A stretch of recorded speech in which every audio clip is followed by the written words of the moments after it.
Right, so we should be live. This is the Retro Bear in the Gaming Pantry, bringing you another tNb gaming podcast. A very good evening to you. It is Sunday, the 14th of May.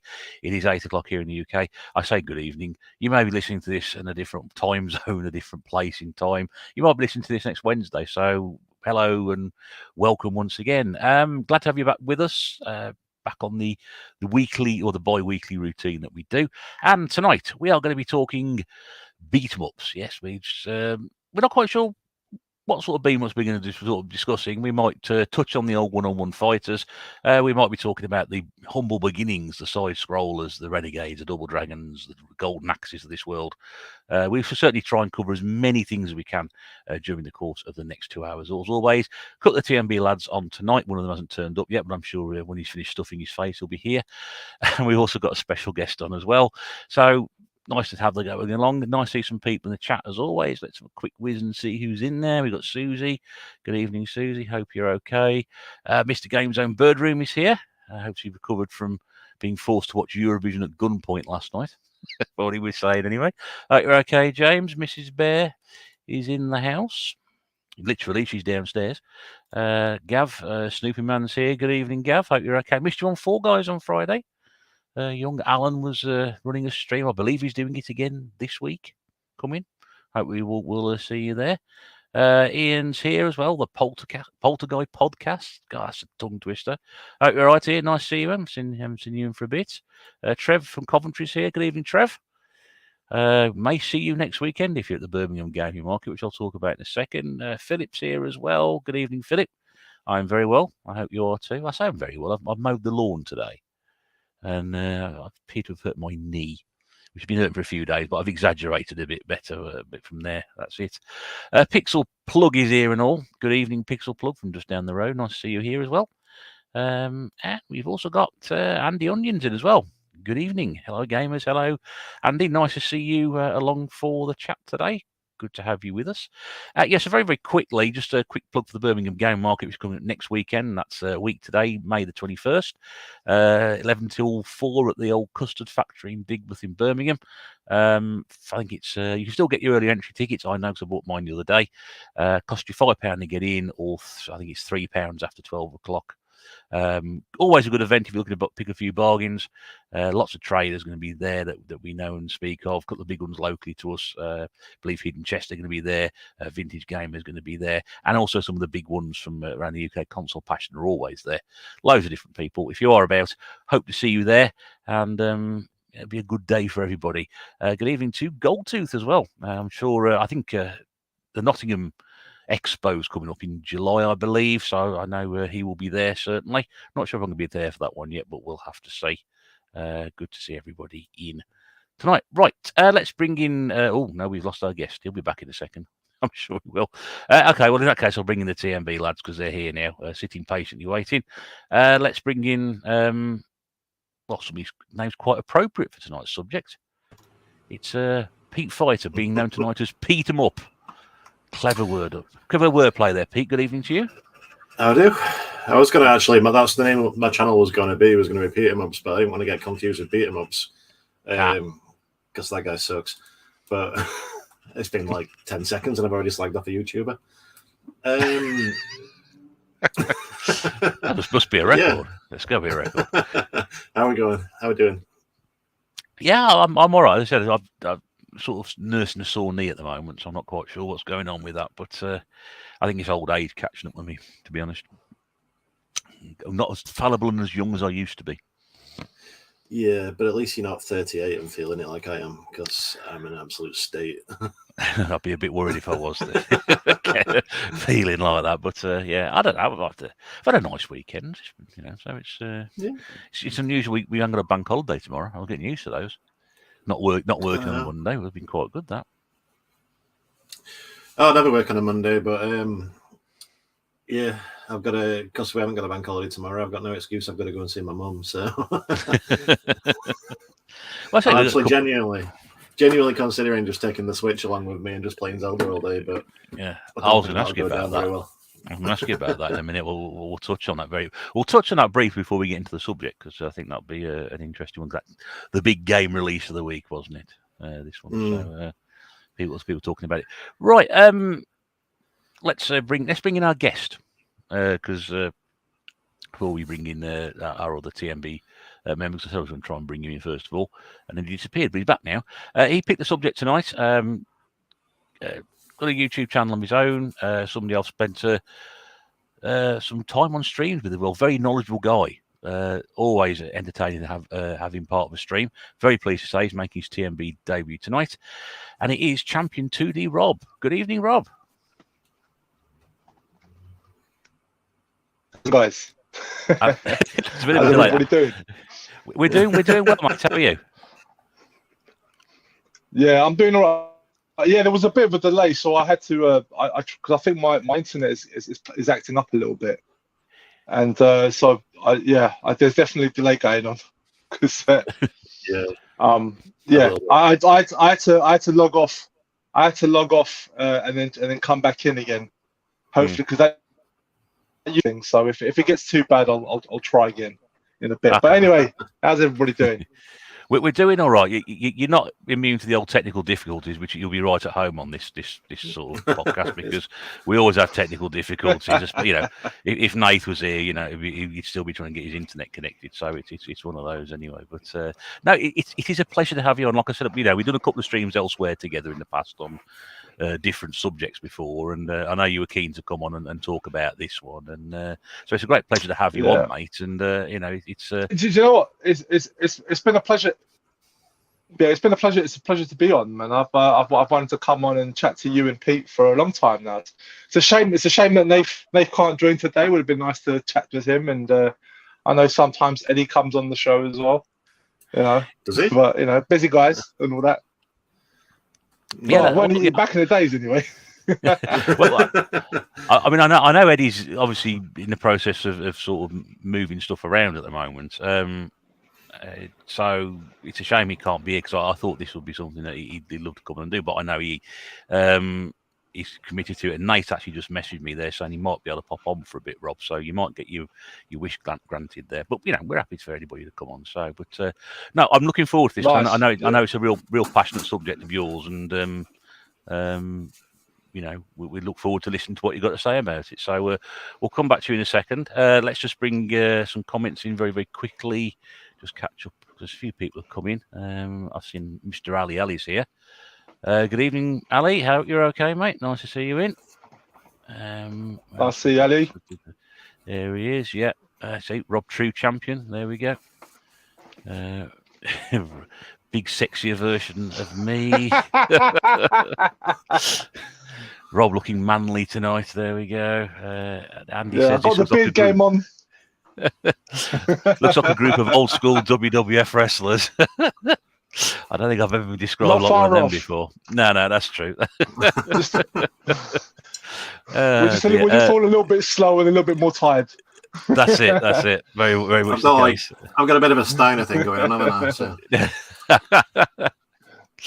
Mike's here as well. Good evening, Mike. Hope you are okay. Battle of the Beards. Yeah, there we go. I'm not sure who's got the most impressive one. We all got slightly different ones as well. So that's man's like down to I've just got the goatee thing. Yeah, Pete's got the long Pete one. Wins.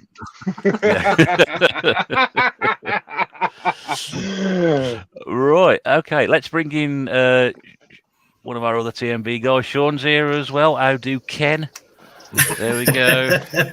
Evening all. How you doing, Sean? Evening, Rob. All right. I'm doing well, mate. How you doing? I'm good, mate. I do apologise, but my knowledge on these subjects is pretty limited, very limited. But you know, I may for laugh, and it'll be interesting to hear some of your stories and your opinions on these games. And you know, you might make me change my mind on them. Who knows? Well, that's what it's all about, you know. I mean, I said to you, I mean, it's not a subject I know a huge amount of things about. But you know, beat 'em ups covers such a wide, varied, you know, genre.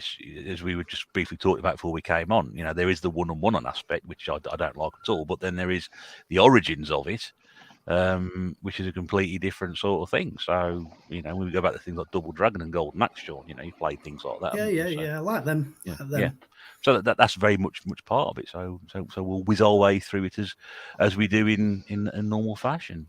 James has said Saturn Fighters better be mentioned tonight. Rob, I want to be happy. Yeah, I was trying to shout out the podcast on Instagram to make sure people tuned in. Very good for you. Yeah, so like he sort of mentioned, hey, a nice little I like seeing keys, and so he was saying to me that he wanted to see some Saturn mentions, some Saturn game mentions. I'll try and sneak them in if as and when we move into console stuff. Well, it wouldn't be the same, would it? If we had you on not to mention the Saturn, so that's one of your systems as well. So. Sean doesn't look like a 90s wrestler. He looks more like an 18th century steeplejack. Wow. I've not seen Andy in here before. He's already got your card mark, Sean, hasn't he? Right, so we have one more edition just dropped in, so hopefully he's going to be here for a bit. He might be here for the old duration. We'll have to see anyway. Welcome back to the tNb podcast. Nath. Retro One. Hey. How you doing? I thought he wasn't coming on. You gonna switch the light on? Where is he? Where He's a mystery today. He's a mystery today.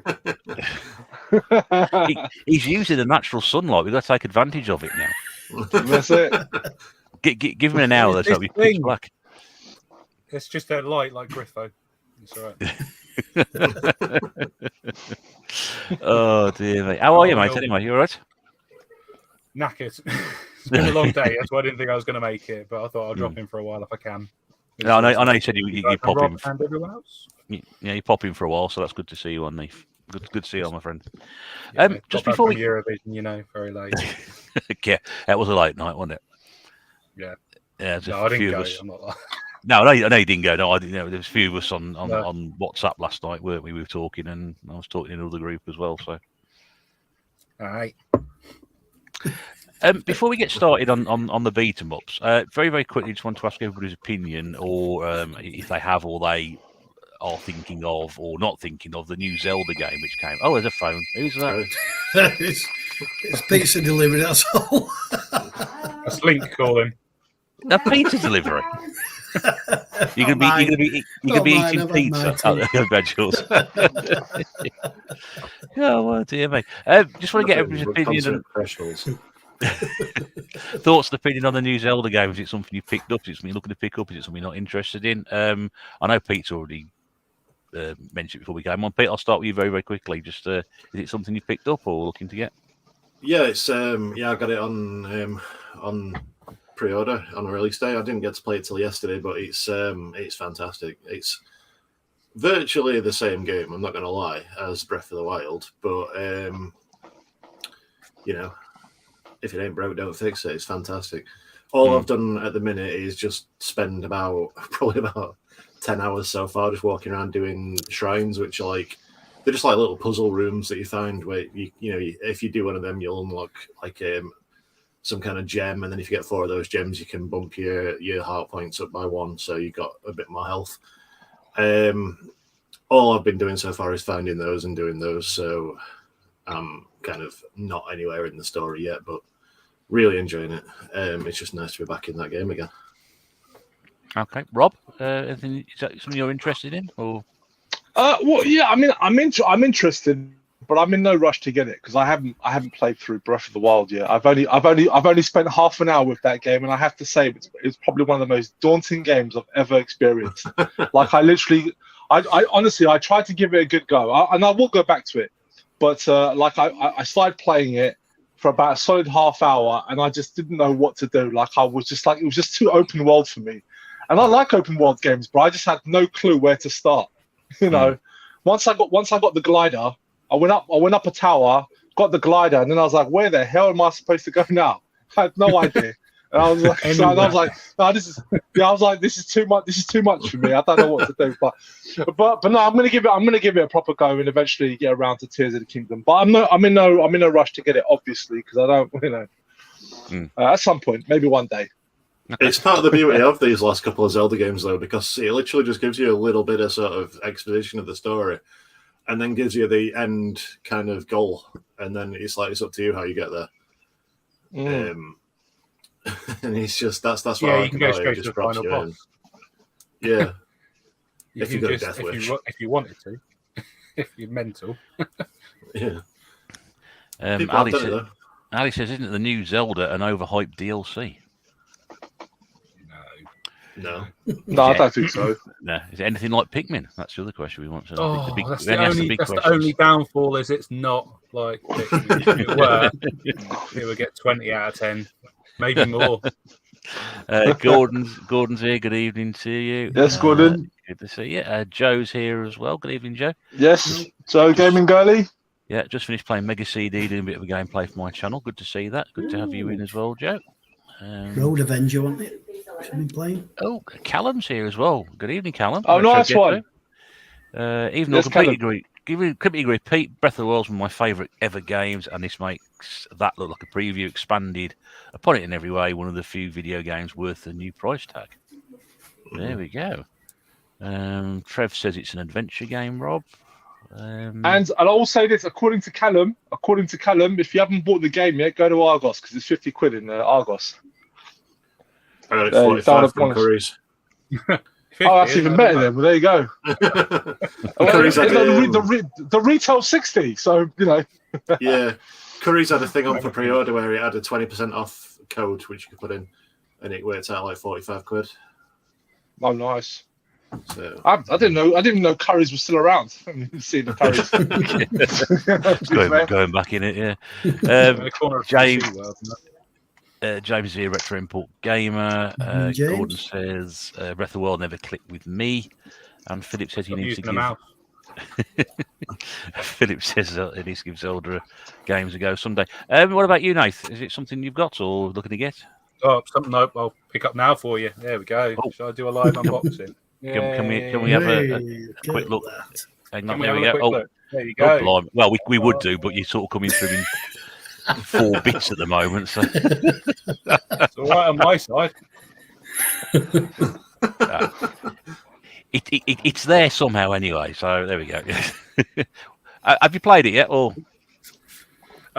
yeah, I played it for so long on Friday night. The TV threatened to turn itself off, which is always good. You know, a game's good when the TV's like had enough.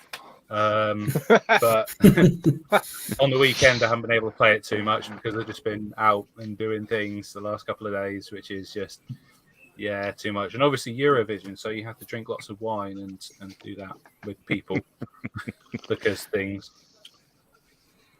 But yeah, I really enjoy it. It's like Pete said, it takes everything from the first one and makes it better. It's got the shrines, it's got splunking as well. At the moment, I'm trapped in a cave and I have no idea how to get out of it. Splunking. Keep your head on. Not what you're thinking, Sean. Not the hamster version. Cave exploring. That's the word for it. Yeah, I'm trapped in a cave and I can't get out at the moment, so I've got to figure out how to do that. Yeah, it's just great. I mean, it's the funny deaths in it are brilliant. I think about 3 minutes into it, I was resource gathering, climbed up a tree to get some apples, fell off the tree, off a cliff, and died. 3 minutes into the game, I'm like, oh, I remember this now. Yeah, I forgot how tough it was when you first start. Because like the first fight I came up against, I just got absolutely flattened. I then decided to climb down a castle wall, missed it, cocked it up, was in like midair with a broadsword, a massive swipe, and just hit the ground and blatted everywhere. Great. I really like the crafting as well. I forgot to mention the crafting. I really like sort of just finding a load of wood and some stuff and just building a car or something. It's brilliant. Have you, without spoiling too much, got the gliders yet? Yeah. Okay. Do you know they disappear after a while? They just start blinking and then just disappear on you in midair. Yeah, I do. I found that out the hard way. I was like, shit! I'm about 2-3 miles in the air now, and it's just disappeared on me. I was still at the start bit when I was just going towards the Temple of Time from doing the last shrine, and I was like super high up, and I got on one there, and it that disappeared on me in midair. Luckily, I was over a lake because you can fall from wherever you want as long as you land in sort of a 6-inch body of water, you're fine. But Puddle. yeah, Well, James said he's into a few hours into it and said it seems just as good as Breath of the Wild. So there you go. Finally, Sean, about yourself, is it something you're looking to get, or? I might get booed off a show here because I've never played a Zelda in my life, so no, I won't be getting it. not enough boobs in it, is there? Or guns, boobs and guns. Well, you're not the only one, Sean. I mean, and Pixel Plug says, never got into Zelda. Where do I start if I want to play it? Emulation with the NES N64. I mean, we've got a couple of people who know a bit about it. Doesn't matter, really. Yeah. Just none of them really follow on from the one before, so just join in, just whatever you want.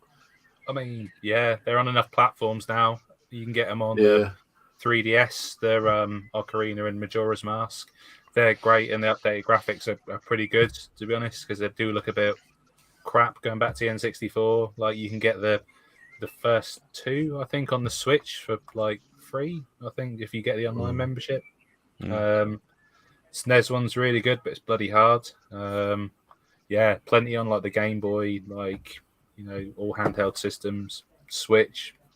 Breath of the Wild's not a bad place to start, though, I would have said, because it's very open and you're not restricted by picking up items as you are in the earlier ones. But that being said, it's not particularly a Zelda game. I've heard the... Sorry, go on. No. Do you know what? Because it kind of, I'm getting like sort of like distortion. So like sometimes it's hard to even hear you when I start speaking. So like I end up sort of cutting you out. Sorry, man.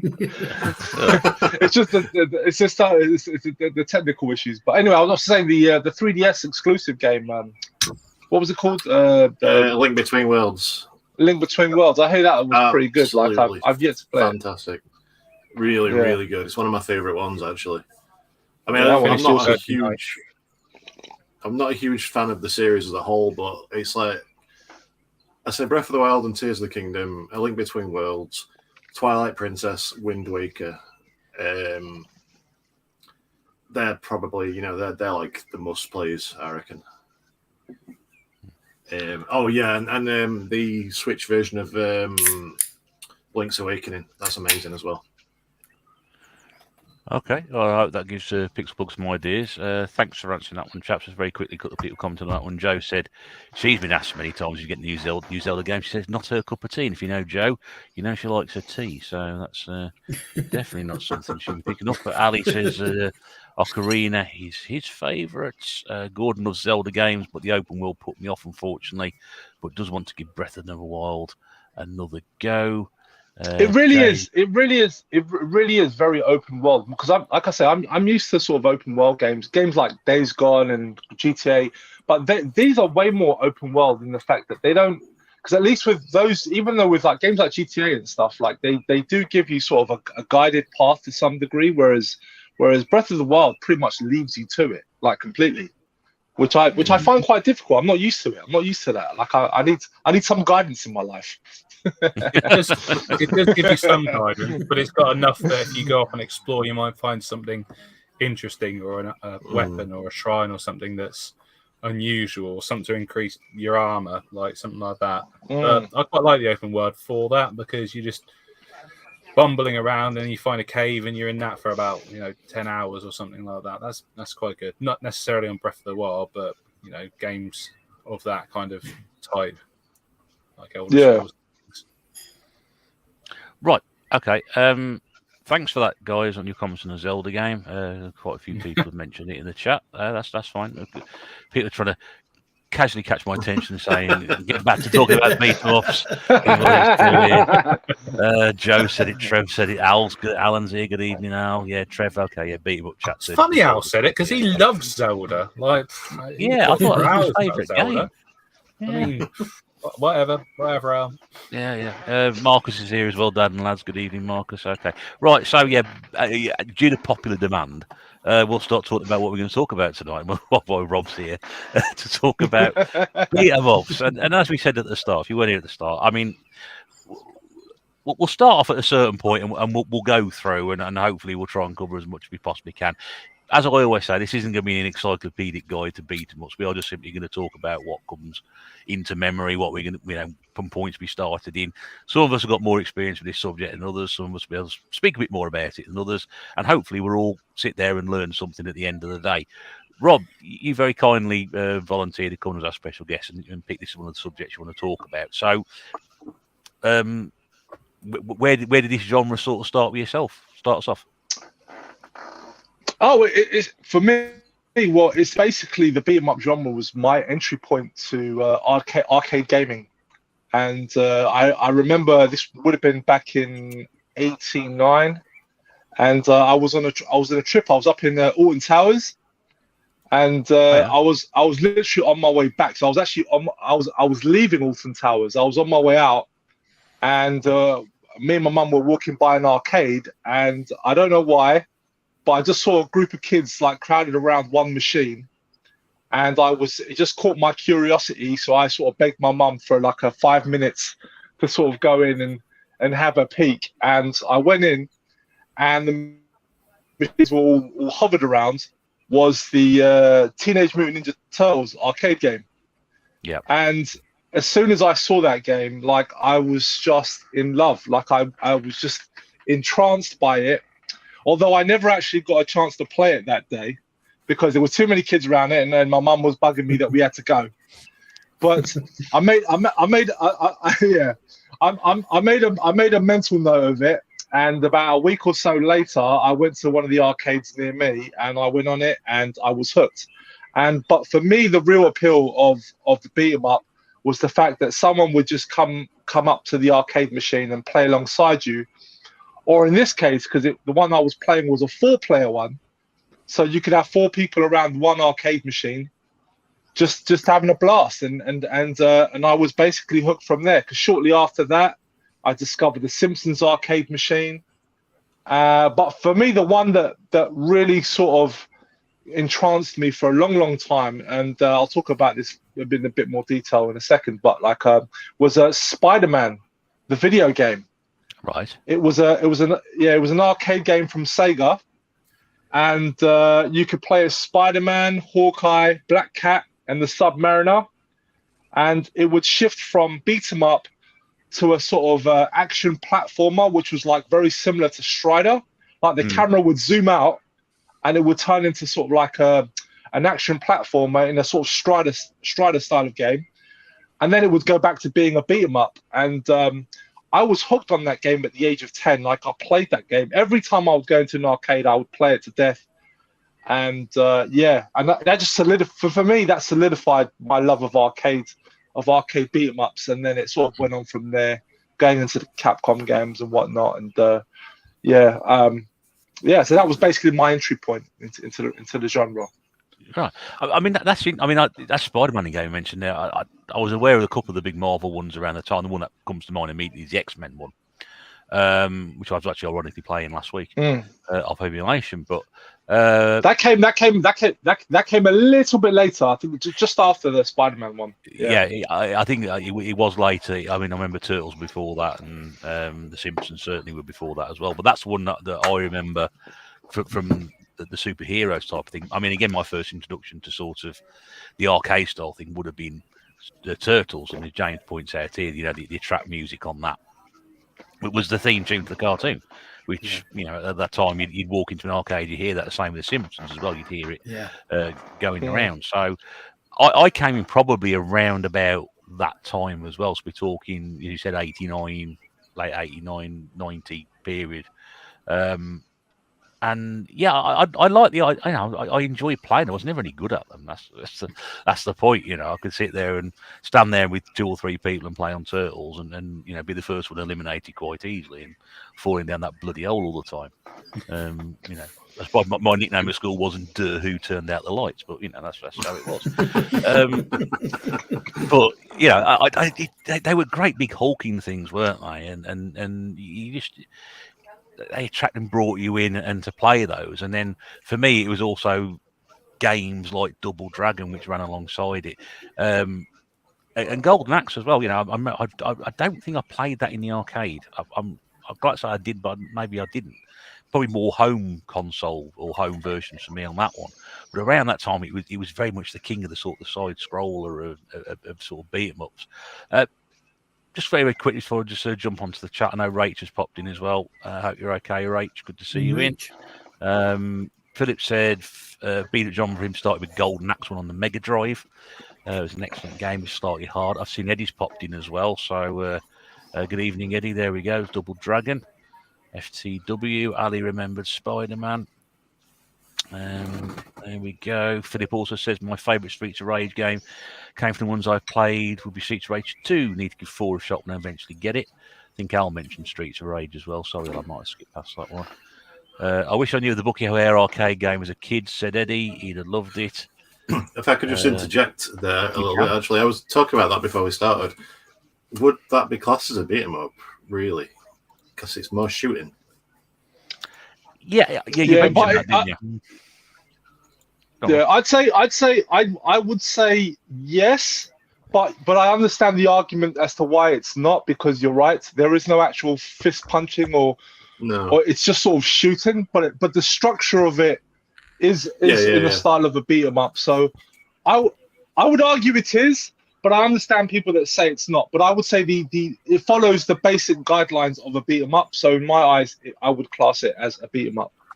Personally, it's like even stuff like Alien Storm. It's still close combat, even though they've all got guns and stuff. For some reason, they've all got guns that can only shoot about 3 feet. So I played through Bucky O'Hare a few weeks back, and that's what I was thinking. It's just like you can still shoot people from across the other side of the screen and everything like that. But yeah, it does still play like one. It's not a shoot 'em up either. It's like I don't know. It's a weird hybrid kind of thing. It plays. You move around like it's a beat 'em up, but you're shooting people. It's a beat 'em up. Like, yeah, it's like the Punisher when you pick up a gun, but that's a great. You've only got the gun when you pick up a gun, because there's just sections where he just pulls a gun out. But it's like that, but Punisher's got a bit where you put the gun away again and just carry on fighting with your fists. So, which I don't understand why you would do if you had a gun. But never mind. That's what I was about to say. Your bullets run out. Your bullets run out, so you've got to resort to fisticuffs. I've read enough Punisher comics and seen enough Punisher films to realise these bullets never run out. That's true. It's more realistic that way. Eddie goes along saying that Alien Storm is quite similar. Sort of similar to a different type of beat 'em up. Gold suits off the bingo in 10 minutes. So he said he's speaking of beat 'em ups, I'm going out in 10 to the bingo. There'll be a big scrap round there. Fating grannies. Moving on to the consoles, Eternal Champions is mentioned. That was a Mega Drive game. Al's gone. Thanks for popping in, Al. Mrs. Bear said, love Streets of Rage. Hated Golden Axe. What? Hated Golden Axe. Yeah. Do you want to know something? Back in the days, back in those early Mega Drive days, I also favoured Streets of Rage over Golden Axe, but for me, it was just more of an aesthetic thing. I just like more the urban streets as opposed to like a sort of swords and sorcery. Walking around in your loincloth. Yeah. I like to kick ass in jeans and a white t-shirt and not all red miniskirt and bra top. Not on a Tuesday, anyway. Yeah, that's right. No, I had Golden Axe on the Amiga as a kid, and Streets of Rage on the Mega Drive. So I was always associated Golden Axe with the Amiga growing up. But I still say it's a better version. And, yeah, Golden Axe, the dual great fighter. I mean, if you want to walk around in a red top and a miniskirt, Rob, no one's going to argue with you, so I wouldn't worry about that. They better not. Just wish out there, Philip says Soul Blade on the PlayStation 1. And Trevor mentioned, would you class Shenmue as a beat 'em up? We'll ask our expert in a moment. Pete, what about your experiences, introductions to beat 'em ups? Yeah, come to think of it, actually, because I didn't get to many arcades as a kid. Thinking back to it, my introduction to arcades as a whole was the Simpsons arcade game, to be honest. We had a leisure centre. So it was beat 'em ups? So it was beat 'em ups, yeah. Yeah. We had a leisure centre not too far away from where I grew up, and it was like a big swimming pool, and then there was like a bar with pool tables, and this one sole 4-player Simpsons arcade machine there. And I can't swim, so my friends would all go swimming, and I'd tag along, and I'd just go and play the Simpsons while they were like in the water. So yeah, come to think of it, that was my introduction to arcade machines. Really, I didn't even realise. But apart from that, my earliest memories were probably the first game I ever played on the Mega Drive was Streets of Rage. I've mentioned Golden Axe on the Amiga. That was like I've mentioned it on the Desert Island games back in the day when we first did that. Golden Axe was like the big peacemaker in our house between me and my sister. Because although me and my sister are really close friends now, when I was younger we didn't get along at all. And but Golden Axe was like the common ground, and we'd sit and play together on that on the Amiga, and it was awesome. So yeah, I think it's probably that's probably a reason why I love it now. Actually, it's something that's always been ingrained in me in gaming. I remember Dylan mentioning a while back that you reckon shoot 'em ups are like the purest form of gaming, but to me, I think it's beat 'em ups. It's just walking down the street and kicking the shit out of some people. It's just what gaming's all about. I'm pretty sure at some point, if Dylan was able to get hold of a sealed arcade machine, he would do. But that's Dylan, really. If anybody knows Dylan, he's got a lot of sealed games, To be fair, I bought a sealed arcade machine a few weeks back, so. Such things exist, don't tell him. Was it off Dylan? What? Was it off Dylan? No, it wasn't. No, I don't think Dylan had. Well, Dylan had only got rid of it when it was making a profit, wouldn't it? I mean, it's for a really good price. Eddie mentions his Zelda beat 'em up. Gold2 says Konami. They should make a beat 'em up of that. I reckon it'd be. Hyrule Warriors. So I was going to say they should make it. Yeah, I was going to say Hyrule Warriors. That's technically a beat 'em up. Yeah. Yeah, it is. Yeah. Yeah, and I think Andy mentioned earlier as well about Zelda was Link was in Soul Calibur 2, I think it was. Yeah, he was. Yeah, he did mention that earlier. Yes, he was. GameCube one. Yeah. See, I don't really comment out all of them, but I do remember some of them. Sorry, yeah. I was coming to this so I don't class the one-on-one fighters as beat 'em ups. They're fighters, so I was like surprised that there's a lot of that being mentioned actually. Yeah, so, but yeah, Link because people, it's yeah. I was just gonna say that term "beat 'em up" is sometimes interchangeable with fighters. Yeah, that's where I get it wrong. I was talking about it before, and Rob, you quite rightly, before we came on, said, "Oh no, it's more to do with this." I thought, "Oh, perhaps it is right." Gold2 says Konami, although a lot of games played similar, had tons of killer arcade beat 'em ups. Asterix, for example. There's an Asterix arcade game. Great one. Beat 'em ups. Yeah. And if you read the books as I did when I was a kid, it's something else. Yeah, it's fun. It's funny because I never came across that Asterix game because I was big into Asterix books when I was a kid. Never came across that arcade machine, but discovered it on MAME, and I was like, "There's a Asterix arcade, the beam up." I went mental for it on MAME. I was like, I was so gutted I never got to play. I would have loved it as a kid because I loved the books back in the day. Yeah, I remember exactly the same thing. I found it on MAME. I know there was a couple of Master System games and a Mega Drive game as well, but they weren't based on that. This was a completely different standalone thing, and it was exactly like the comic books. So for me, it was like I never actually saw one, but I discovered it through MAME, the first version of MAME that came out. So a couple of other things mentioned before we come to Sean. Tekken 3, again, we're on to the one-on-ones here.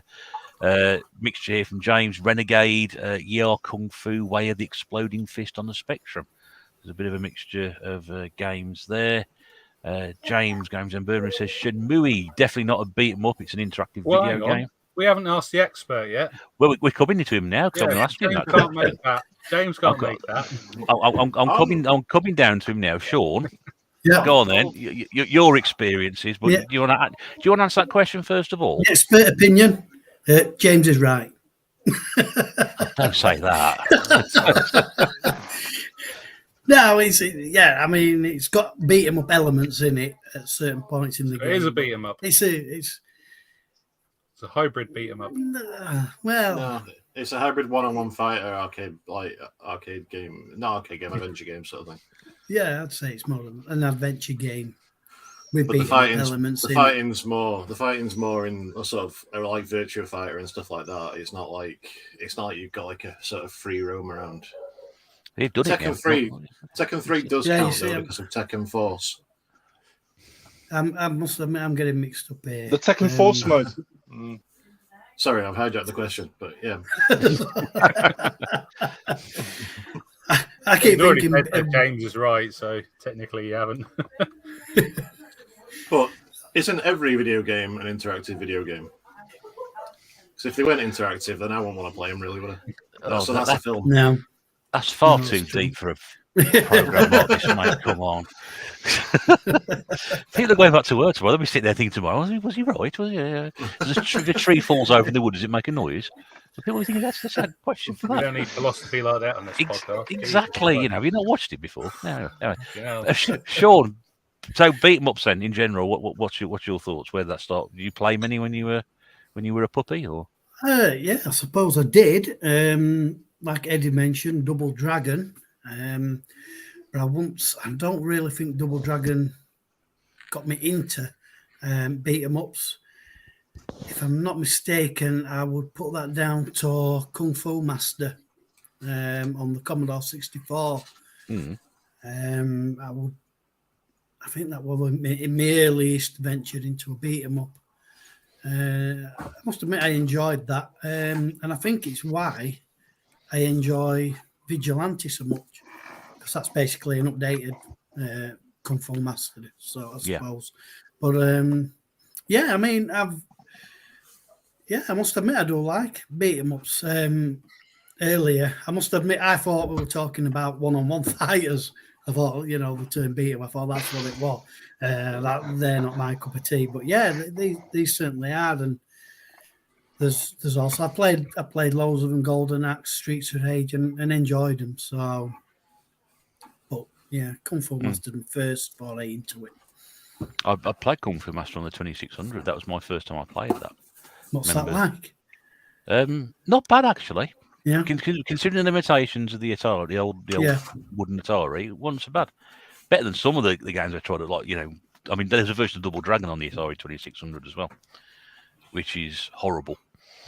It makes you wonder why they even bothered trying it. It's absolutely horrendous. But yeah, I mean, Kung Fu Master's a good. I quite like that game. Trevor says, "What about the one-on-one Double Dragon?" Just Dragon v Dragon. That's the Neo Geo fighter. I think there was a SNES one-on-one Double Dragon fighter that only came out in the US, and then there was the Neo Geo one, which didn't get good reviews either. It's like a one-on-one fighter as well. Isn't one-on-one Double Dragon when you get to the end and have to fight each other for the girl? Isn't that one-on-one Double Dragon? It could be. I've never played it. I don't know. I've never played it, but it was basically like I remember. I think people shit on it because kind of like what Sega did on the Saturn with Golden Axe the Duel, where I think people wanted like a sort of Neo Geo take on a side-scrolling beat 'em up, but they got a fighter instead, and I think some people didn't take kindly to that, so they were more willing to bash on it. Is it the one that got ported to the Atari Jaguar? I don't know. Did he get a Jaguar port? Yeah, I think it's a port of the SNES version. I think, but even though it's a port of like port of the 16-bit version, it's actually worse. No, I think the SNES version is actually based off the 90s cartoon, if I believe, whereas the Neo Geo version is a completely original take. It's not based on any licensed cartoon. I'm just going off memory. I could be wrong. I think the Jag version is based off the SNES one, and it is absolutely somehow they managed to take all the power of the Jaguar and make it even worse than the SNES version. So Double Dragon 5, Pete. You're right. Sorry? Double Dragon 5. It says. Never heard of it. I didn't know they got that file. There's also, I believe, I could be wrong as well, but I believe there's also another Neo Geo game which is also loosely based off Double Dragon. I believe it's called Rage of the Dragons. Oh yeah, which is a one-on-one fighter. Okay. Yeah, and I think but it's loosely tied to the Double Dragon franchise as well. Yeah, it's like a sort of, it's like its own thing, but it's got Billy and Jimmy Lee in it, sort of thing. Oh, okay. The boss fighters. Yeah, it's. I mean, it's an SNK fighter, so it's good, but it's yes, it's not as well known as the others. James, yeah, I heard it's getting. Go on, Rob. Sorry. No, I just quickly going to say I heard it's getting a port on modern consoles. As to when, I don't know, but I did hear about it. Yeah, I heard talk of that. There's some fucked up characters in that, like Jaguar game. Honestly, looking at it, like Jawbreaker. I don't know what the fuck that is, and Dominique. Dominique the Dominatrix. By the looks of it, yeah. Oh, Countdown as well. There's one called Countdown. Carol Vorderman. No, it looks like the Cyborg one, like out of Justice League. I don't know what the fuck that's about. Cyborg. There's a Cyborg guy in Justice League. Yeah, it's called Cyborg. Yeah, Cyborg. There we go then. I was right. Going back to Shenmue, it's a beat 'em uppy. Was Sam Fox Strip Poker a beat 'em up game? The two people very, very quick to come in and say no, it was a beat 'em off. Well done, Nathan, Eddie. Brownie points to you there for that one. I want brownie points for that answer. I was going to say, Double Dragon 5 was on the Jaguar, not the same as the Neo Geo. Trev says the track mode shows clips of the film. So I was probably talking with the. Is there a film, Double Dragon film that came out? Must I have thought it been. was on about Yes, Sam there Fox. is. There's two of them. Sam Fox. That'll pull people, won't it? Yeah. Eddie says, I like how Double Dragon 4 came out after Double Dragon 5. Rage Isn't of that Dragons. Sean's like is a numbering mix. thing? V then 4. 4 then V. Dear me. Soul Calibur 4 great game, and Joe mentions Crisis Beat on PlayStation 1 is brilliant. Yes, it is good. Do you know Some what? I've really- never played that game.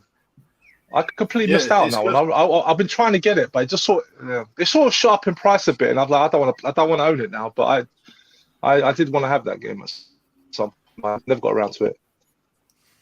Have you played Hot Blooded Family? I have. I actually own both the PlayStation and SAN version of that, and it's a really good game. Yeah, it is. Yeah, I mean, it's not the best beat 'em up I've ever played on a home console, but it's there's nothing really wrong with it. It's a really good, solid beat 'em up. It's just like around that era as well. There wasn't really much else, so it was nice. It was nice to still have a beat 'em up around that time. I can't remember what it's called. I can't remember what it's called in Japanese. It's like Neo Tenkai something or other. It's called Neketsu. Neketsu, that's it. Yeah. Because I had it back on the day on a CDR and I loved it. But I could never pronounce it, so I just call it Hot Blooded Family. It should have got a West. Yeah, it should have got a Western release. That's a real shame it didn't get a Western release. But Hot Blooded Family just sounds like something you'd hear on like EastEnders or something, doesn't it? So that always made me laugh. It's like the Mitchells. An EastEnders theme beat 'em up. There's a challenge. That's what I need. Could have done that many years ago. After James wants Sean to do a Shenmue Shenmue review. Yeah. So, challenge thrown down. Please do a Shenmue review. The funniest thing I've ever seen. Like, there'll be no content at all. It'll just be Sean trying to pronounce things, talking about sailors. Like, yeah. I see. Driving a forklift truck. Yeah. Right, Nath. Before you finish your drink, what about your introduction to beat 'em ups? When did that start? So I don't know which came first, but my introduction to beat 'em ups would either be playing Streets of Rage on the Master System, which was amazing. It was my first experience of beat 'em ups, and finishing in that game was just outstanding because there weren't that many Master System games I could finish. However, that one was bloody brilliant. That, or like others said, kind of Turtles. Yes, Turtles, or like the Simpsons arcade game. I just remember a holiday park going and seeing them like playing, and I just sat and watched them for ages. And I didn't have any money to like play, so I just sat and watched it, or just stood and watched it outside the window. And just they just looked brilliant, didn't they? Those kind of Konami like fighting arcade games back in the day. I just loved those. They just got real cartoons, didn't they? You know, all the Konami ones, the way they were done. You know, even the comic book ones were so like the comic books. They were just big, colourful, bold graphics, loud noises, sound effects, speech, all the stuff that you associate that would draw you in to put your quids in, or 50p's, whatever, probably 50p back then, I'm guessing. And you know, the track mode, as we mentioned before, the music and all this, just hearing those words, you know, Spider-Man, The Simpsons, the theme tune, the Turtle stuff, it just pulls you in. That was it. They were just amazing things. They and felt the graphics like just looked awesome for them, like being Bart and just riding your skateboard about, or Marge hitting people with a vacuum cleaner. I just could watch it like, for ages, like playing in the background, like over and over again. It just looked fantastic. I don't think that would work today, would it, in this day and age? Marge with the vacuum cleaner. What? How dare she? Wasn't Homer have a vacuum cleaner as well? Cancelled. Cancel The Simpsons. No, they should have done that. They should have done that 10 years ago. Anyway, No, but yeah, but I'll say they did feel like they did feel like interactive cartoons, which is why I think they were just so popular. Because like especially with the Turtles one, which actually had the theme music of the cartoon in the game, it just really hyped people up for the game itself. And you know, and I think one aspect of it, especially in the arcades, which was a big appeal to me, was the cooperative play. Like I love the fact that people could just come on, play with you, drop out, and you could still carry on the game. You know, and it wasn't directly competitive. So like, because unlike say like 2D fighters, where you know, like you start playing Street Fighter 2, and then some other kid will come on and kick your ass, and then you basically walk away in shame. But with a beat 'em up, you know, it's cooperative, so you're playing together, which I felt was a really big appeal for me. We touched on that on our last episode about cooperative play, and that was one of the big draws, as you said. Especially, you know, I know some of them. You know, I have played sort of stripped down versions of the big 4-player ones. But that was, you know, the 4-player was a thing. You used to go out in groups of people, didn't you? Usually, there'd be at least 3 of you going somewhere. So, or the minimum 2. So, you know, that was the ideal game to play. Funny story for you. I mean, I'll say this. Go on. No, I was just going to say very quickly. I said even today, like if a mate comes around my house, one of the things we like to do is we'll chuck on Streets of Rage 2 and just play as we talk. You know, because like we used to play a lot of fighters, but my mates don't like playing against me with fighters. So I'm not saying I'm good. I'm that good. I'm really not. I'm not that good. Some other mates can kick my ass, but some of my other mates are a bit more casual. Like they don't like playing fighters against me, but they love playing games like Streets of Rage 2. So like a lot of times we'll just put it on and we'll just chat as we play. And that's what I love about beat 'em ups is that, you know, because you're not playing against each other, you're just sort of playing. But you can still sort of, you know, talk and have a chat and have a laugh, and that's why I still enjoy it today. It's a big appeal. I was going to say a couple more kind of memories of beat 'em ups that I had from my childhood. Is one going to my cousin's and playing on his Amiga, and he had Double Dragon, and it was my kind of first time playing on Amiga, to be honest, and it was the shared keyboard job, and because of kind of playing, I was quite young at the time. You can just grab like whoever you want and just beat them, and end up just grabbing the time. It's like, stop fucking grabbing me! Like, enemies are just beating him up, and I just remember him like losing his life and getting really pissed off and be like, God's sake, you kept grabbing me. I was like, I don't know who the fuck you were. And when I really should have been studying when I was at college, I managed to figure out, because emulation was like a massive thing kind of back in kind of 98, 99. although not everybody knew about it, I realised that you could fit a Mega Drive emulator and Golden Axe on a floppy disk. For some reason, they had just about enough room on a floppy disk to fit those two games. So I got around the kind of like IT department's thing by putting them on a floppy disk and being able to play them from a floppy disk. Wow. I used to do IT. I used to do the exact same thing at school because we didn't have, before we had internet at home, we'd have the like sort of year 11 room at school was like full of internet ready computers with floppy disk drives, and you could buy the discs from the IT department at school for like 50p a piece. Yeah. So I'd buy the disc, I'd like just download as many ROMs as I could fit on a floppy disk. Like one? And take it home. Yeah. You can get like 2 or 3 on. Really? Yeah, if you knew which games to look for. But yeah, I'd be doing that every day. I'd be like taking as many discs as I had to school, banging all the ROMs I could find on discs on my lunch break, and coming home and loading them onto our like non-internet enabled PC. That was awesome. They had really there was like stuff in place to stop people actually downloading games, but they had, I can't remember what it was, the big floppy disks before they brought out like CDs you can copy to. There was like I can't remember it. It was like one up from a floppy disk. They were like holding 3 megabytes rather than like 1 or something like that.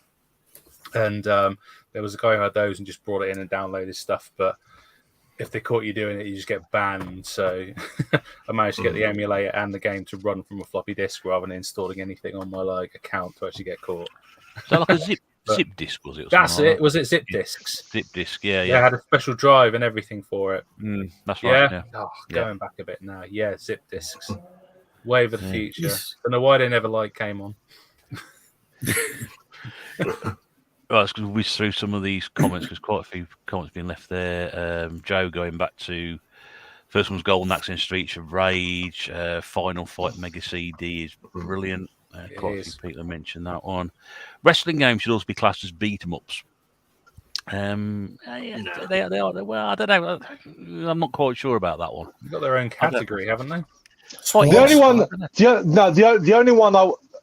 only one that could be technically put in that same genre is Saturday Night Slam Masters, because that's basically a side-scrolling beat 'em up, but within the confines of a ring.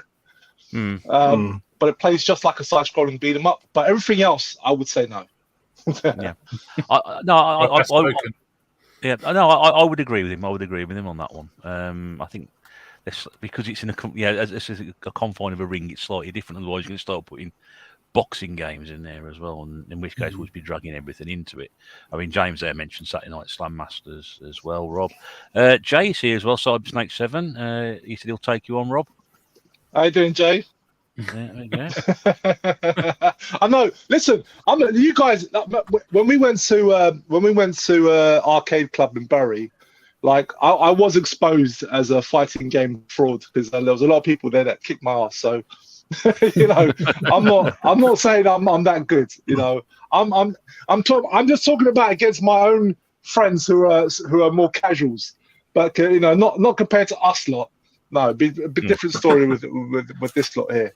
Technically, your name is Champion 2D Rob, so you kind of are saying that you are. I thought he was. I thought he was calling you out, and I thought we didn't need a stepladder for a start anyway. But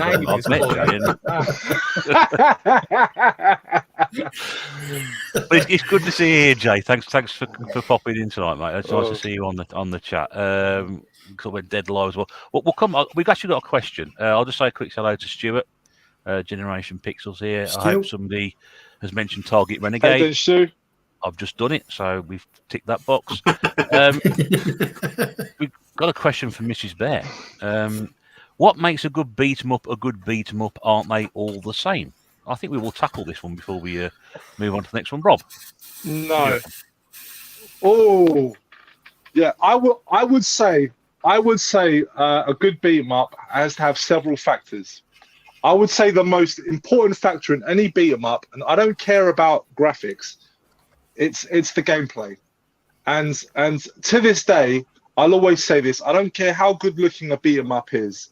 if the gameplay is not solid, the whole game falls apart. And I think for me, hit detection is got to be so important. They have to get that timing right.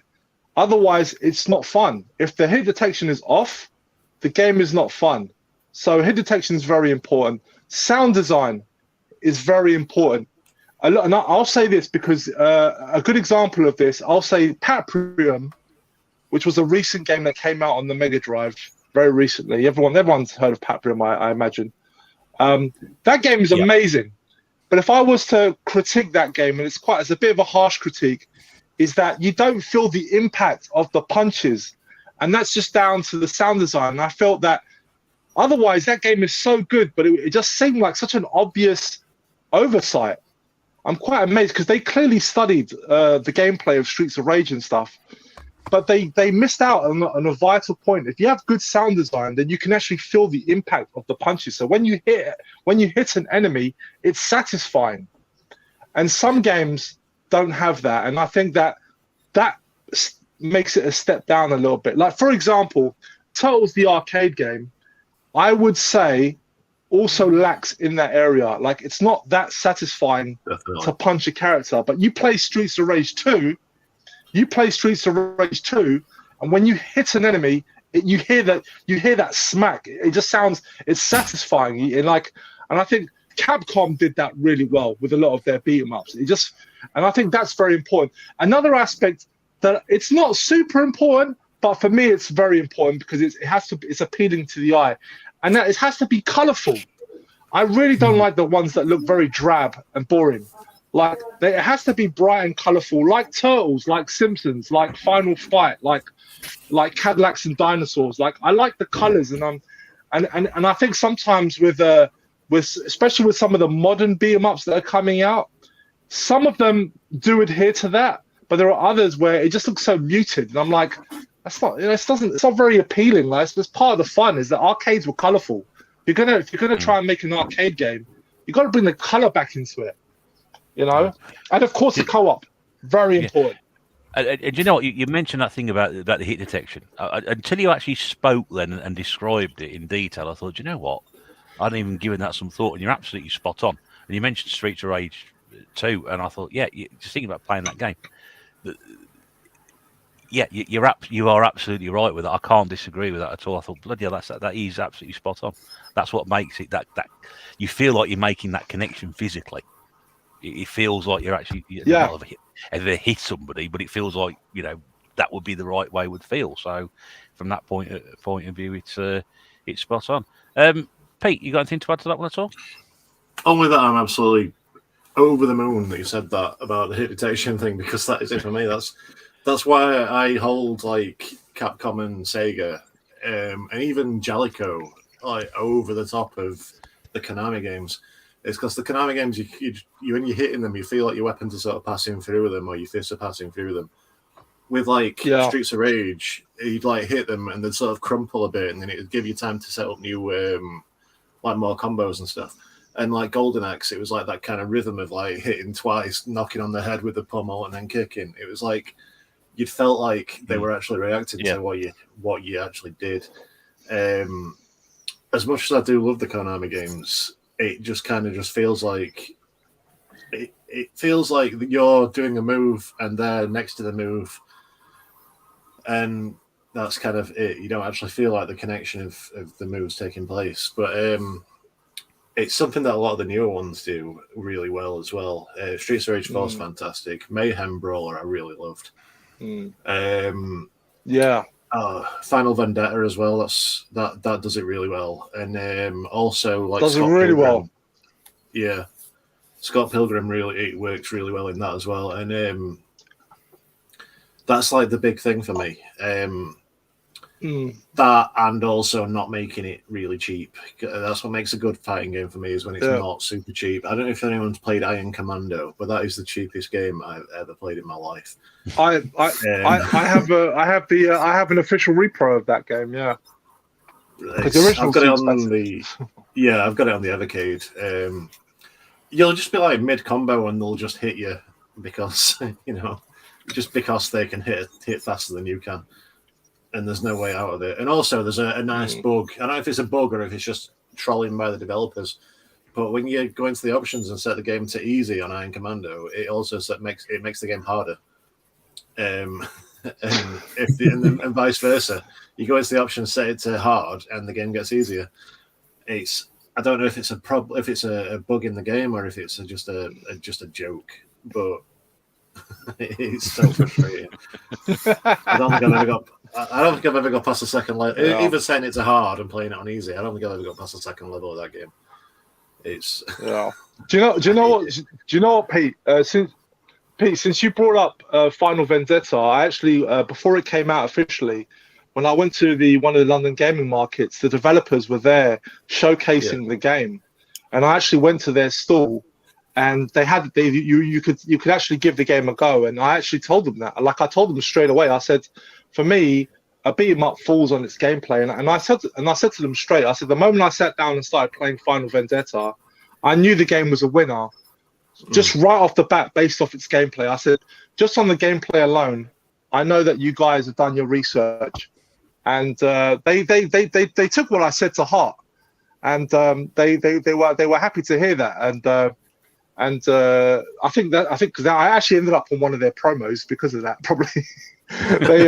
Because I gave them because I was very blunt with them. I told them straight up. I said, listen, before I play this game, I'll let you guys know if I think the gameplay is shite. I'm going to tell you straight away, because I have to be honest. I said I've got to be honest with you guys. I'd rather you go back and change those things before you put it out, because this game has a lot of potential. And I sat down, and the moment I started playing it, like just this big smile came on my face, because they nailed the combat really well, and I was so happy they did that. I was really happy. I was so excited for that game. Yeah, for a while, I held it in higher regard than I held Shredder's Revenge. Actually, that was my fight. That was my beat 'em up of last year. But it wasn't, it was basically all the extra stuff you could get in Shredder's Revenge that elevated it above for me. But in terms of just like one-on-one gameplay, I much preferred Final Vendetta, even though it was like too hard for me and I couldn't finish it without cheating. I still. And do you know what? It was also sadly overshadowed by Shredder's Revenge, because it actually dropped on the same day, and the developers didn't even know it was going to happen, because Konami and they dropped the release date at the last minute, like the 11th hour. Yeah. And so Final Vendetta just got buried, and it took a lot of people within the sort of beat 'em up community to try and remind people that Final Vendetta was dropping as well, because everyone was so hyped for Shredder's Revenge. And it's a great game. I love Shredder's Revenge, but it was just so unlucky for Bitmap Bureau that they dropped Final Vendetta on that same day. But it's getting its props now, but it was sad. It was just really bad timing. Bitmap Bureau, I feel, are just a developer that needs more exposure. Absolutely fantastic. Hell yeah. Yeah. Yeah. I mean, Xeno Crisis was absolutely fantastic as well. Superb game. Yeah. Okay. Sean, anything to add to that question on the screen?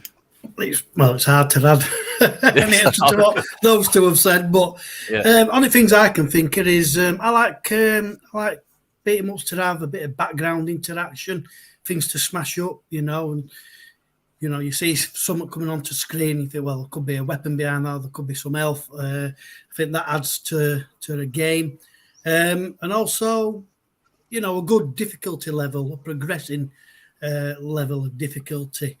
I can't remember exactly what the name of the game I played. I think I did it in one of me when I did that arcade over 52 weeks. Was it 64th Street? It might have been, yeah. That was when I was just, when you said background stuff, that was when I was just about to recommend to you, because you can pick people up and slam them into the windows in the background and stuff. And there'll be power-ups behind the windows and stuff. But I just remembered you did it on that arcade thing and you didn't like it. No. I can't remember if it was a bit too hard as well. Maybe I can't remember, but me personally, I like a game to be able to gradually increase the difficulty level rather than just throwing it all at you. on first level and being too hard. I would agree with that myself. Yeah. So, but yeah. And nice questions to you as well. Yeah, I think Rob answered it like Yeah. brilliantly, to be fair, so there isn't much left for me. But I would say crowbars and pipes and things like that. Baseball bats, yeah, they make it. But joking aside, like I quite like the graphics in the background, like the kind of parallax like background things, like in I think it was Streets of Rage. It's like the tide coming in when you're on the beach level. There's stuff kind of like blowing around. There's things kind of going on in the background that just add to the kind of atmosphere, the grittiness. In that game, as well as the punching, there's the kind of like you can hear the enemies when they hit the ground. You punch them and they fly off screen and then just go ding and hit the ground. Or when you do the like duplex and just dump them on the head, like it's just really satisfying to like flip over somebody and just smash their head against the ground, things like that. It's just makes it kind of more like playable. I think James said in the comments about the best game, Streets of Rage 2, I think did that perfectly. I think the third Streets of Rage probably stretched a little bit far because they tried to add things in like running and rolling like top to bottom of screen.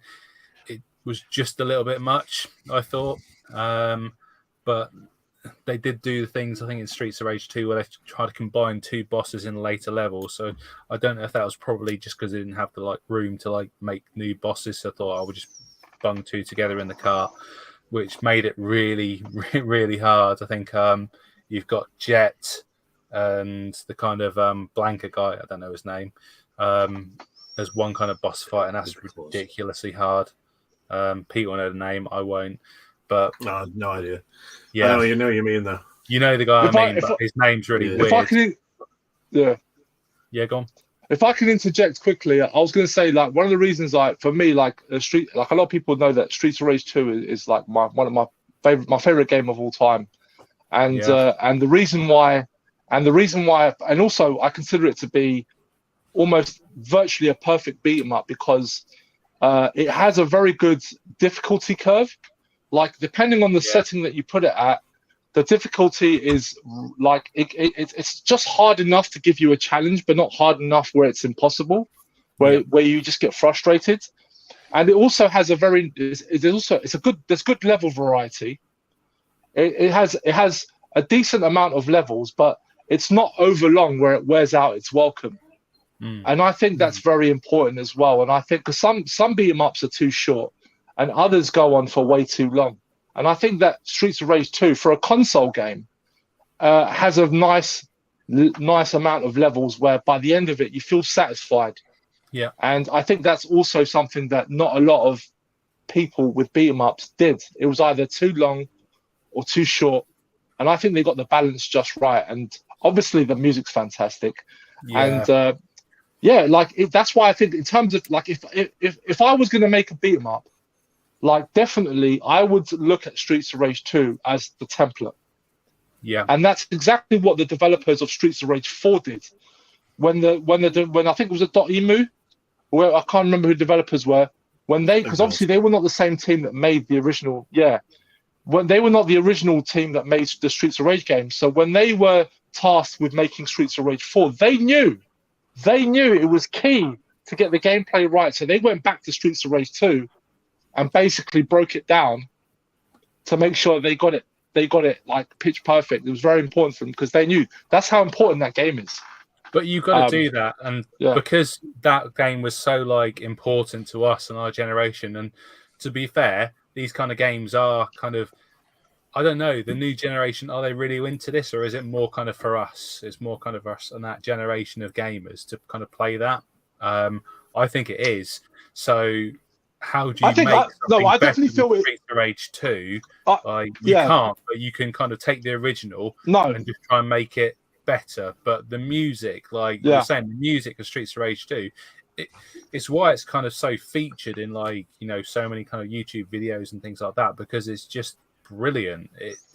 It's probably up there with some of the best game music of all time. And like you say, everything about it is just it sets the bar so high that I don't think 3 could have been any better. I just really don't. I don't think it was. I think 3 was worse. I think 3 suffers from a few issues. Mostly for us Westerners, especially, was that it was too hard. It was made more difficult for us Westerners, and it kind of ruined our enjoyment of the game, because the Japanese version is a lot more fairer. Yeah. And while the Japanese game is still not perfect, it's definitely a much more pleasant experience than the Western release. See, I didn't know it was any different, so that's interesting to hear. It's a big difference. But I think the kind of extra things they had, like running and like rolling, like top to bottom of the screen, they just tried to add little things into it. And they normally try and add things to embellish a game from the last one, just to make it slightly different and slightly more appealing. But I think it made it worse. I think they can try and overdo it and overcook it, when all they really need to do is just do it again and maybe add like different characters, but do it a little bit better, rather than adding in kind of new moves and things like that. That's just my opinion on the matter. But yeah, I think, Streets of Rage 4 was amazing, and it was amazing because, like you say, they took all the best parts of Streets of Rage 2 and just moved it into the new. I mean, the cartoon graphics, like I wasn't sure everyone was for that. So I really liked Scott Pilgrim. The graphics to Scott Pilgrim were brilliant, and the graphics in these games has got to be something. But I think it really worked. They went with it, and it really worked. You mentioned soundtracks earlier as well. The Scott Pilgrim soundtrack is fantastic. It is. I listen to it on Spotify sometimes. It's just amazing. Yeah. The 16-bit style just fits those games perfectly. If they tried to do it like stereo, I don't think it'd work. Although, did they try and do stereo in Final Fight when they went to Mega CD? Like, I know Joe's mentioned it, and Final Fight is like brilliant as well. But good file. Did they try and do that? Yeah, I've already answered him on that. Yes, Stuart, all beat 'em ups were the same. We wouldn't have Pit Fighter, and you did say that, Nathan. You did say we shouldn't have had Pit Fighter. The world would be a better place. Rach said, "I feel my life has been a downward spiral since clapping eyes on that game." Just going to catch up with some of the comments before we carry on. Batman games on the Mega Drive were beat 'em ups. Batman Returns on the Super Nintendo, Eddie says. I think James also agreed with him on that one as well. Adventures of Batman and Robin on the SNES as well, definitely was. Was it better than the film? Really good. No, it wasn't based on the film. It was based on the cartoon. Was it better than the film? Yeah. Everything was better than the film. It was a trick question. Yeah. I've had bouts of diarrhea that are better than that film.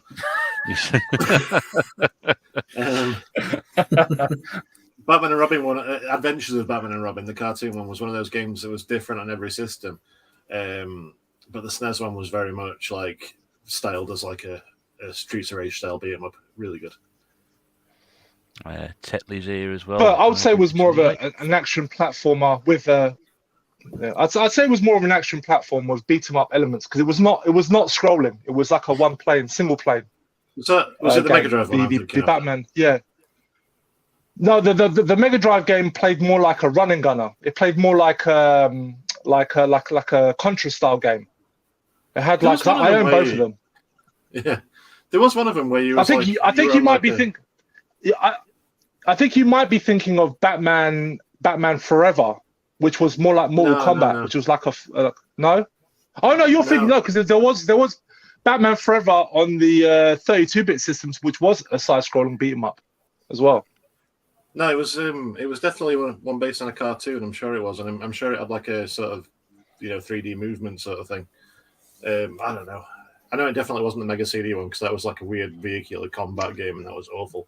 No, because I could tell you now, because I own the I've got it right here actually. I've got the Super Nintendo version of Batman and Robin, and this is like an action platformer, but it does have beat 'em up elements. Like you do like punch and kick your enemies, but it's all on a single plane, and there's like platforming style as well. But I mean, like this is definitely I won't call it a beat 'em up per se, but it's like an action platformer with beat 'em up elements. That's what I'd say. But the Mega Drive one, which I also have, is more of like a Contra game, a run and gun style of title. Very hard though, very hard. I don't know what I'm thinking of though. Batman the Brave and the Bold and the Wii's a bit like that, I think. Again, though, that's more like a single plain one, though, isn't it? Yeah. It's really good, though. Yeah, it is really good. Yeah. It's one of my It is. favourite Not go-to played games it. on Wii. I own it. Eddie says Gourmet Fighters and Stone Protectors are interesting, but not great SNES brawlers. Stone Protectors, is that a groin guard? Very good, Stu. Hey. Wasn't it like Trolls, though? I'm sure it was Trolls. It was. It was. It was a spin-off of Trolls. Yeah, part of I remember the Trolls cartoon. IP. Yeah. So do I. Nick's in from Dubai. Good evening, Nick. Red 7. We mentioned, Stu's mentioned Wild Exploding Fist. That was mentioned earlier. Best one he's played. That's a good game, that one, from back in the day. Philip says, always good to have weapons in beat-em-ups, just so satisfying. Again, go back to talk about what makes a good beat-em-up. Joe says good music is everything in beat-em-ups. Like I say, Scott Pilgrim. Play Scott Pilgrim. It's amazing. Question from Eddie. I'd say good music is important in all games, really. Like I find the game way more enjoyable if I'm feeling the music to it as well. You know. We'll come back to Eddie's question in a second because there's a lot of I am a bit behind the comments, so I'm just trying to catch up with everybody first of all. Dylan's unsealed himself. He's here. Good evening, Dylan. IK Plus was great when the trousers fell down. Yeah. Is it the law that food drops should be roast chickens in beat 'em ups? It's either roast chickens or hamburgers, isn't it? It's one of the two. I remember. Story about that, actually. We've just been talking about that. Tekken Force mode, right? Whenever you collected a chicken on Tekken Force on Tekken 3, you'd get this voice. It's like the announcer voice, and you go chicken like that. And for years, whenever me and my friends were eating, if anyone ever ate any chicken, somebody somewhere would go chicken.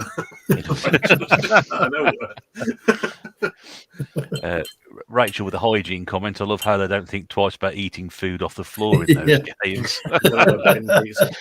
And then if you imagine if you stop a fight for 5 minutes while you eat a burger in real life. It's worse on the Yakuza rules. games. On the Yakuza games, I'd stop halfway through the fight just to eat 6 full bento box meals. Just Oh god!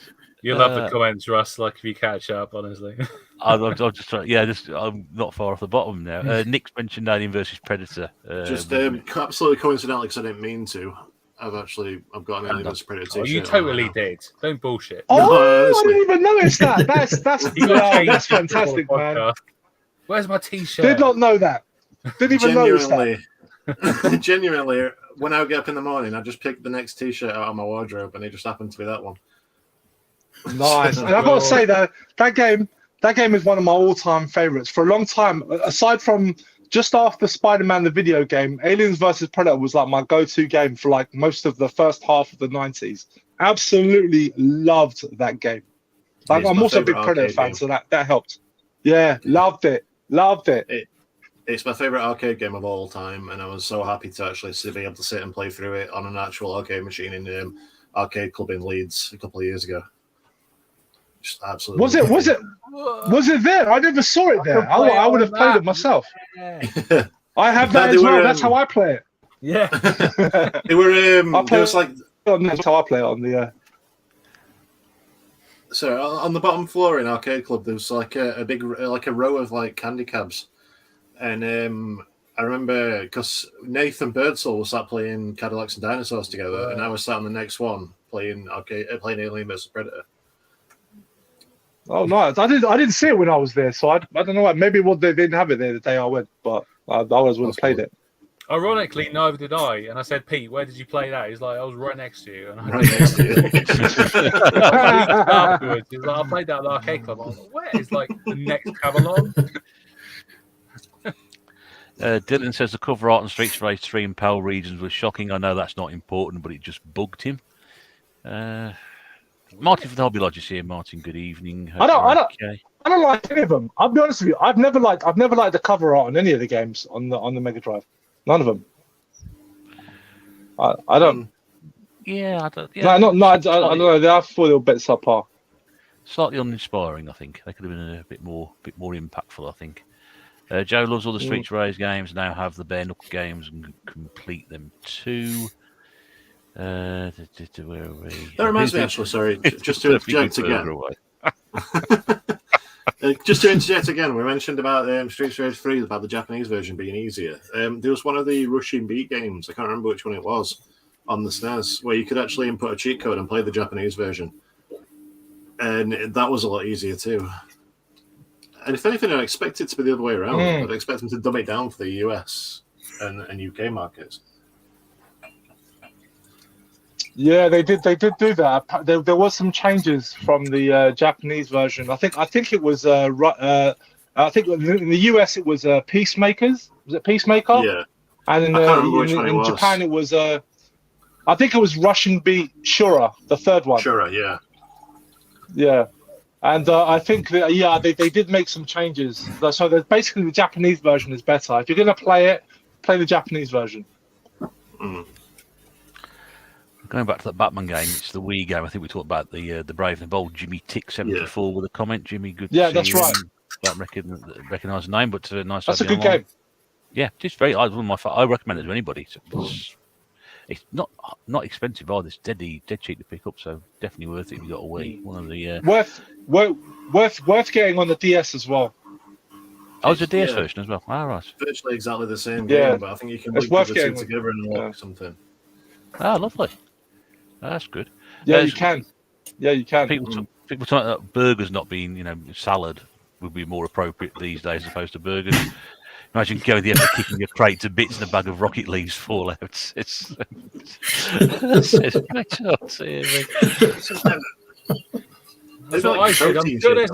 there's a salad power up in like one of these pizza cakes. You punch it and there's like a salad bowl. No, that'd be so disappointing, wouldn't it? You'd be like, takes the heart away, honestly.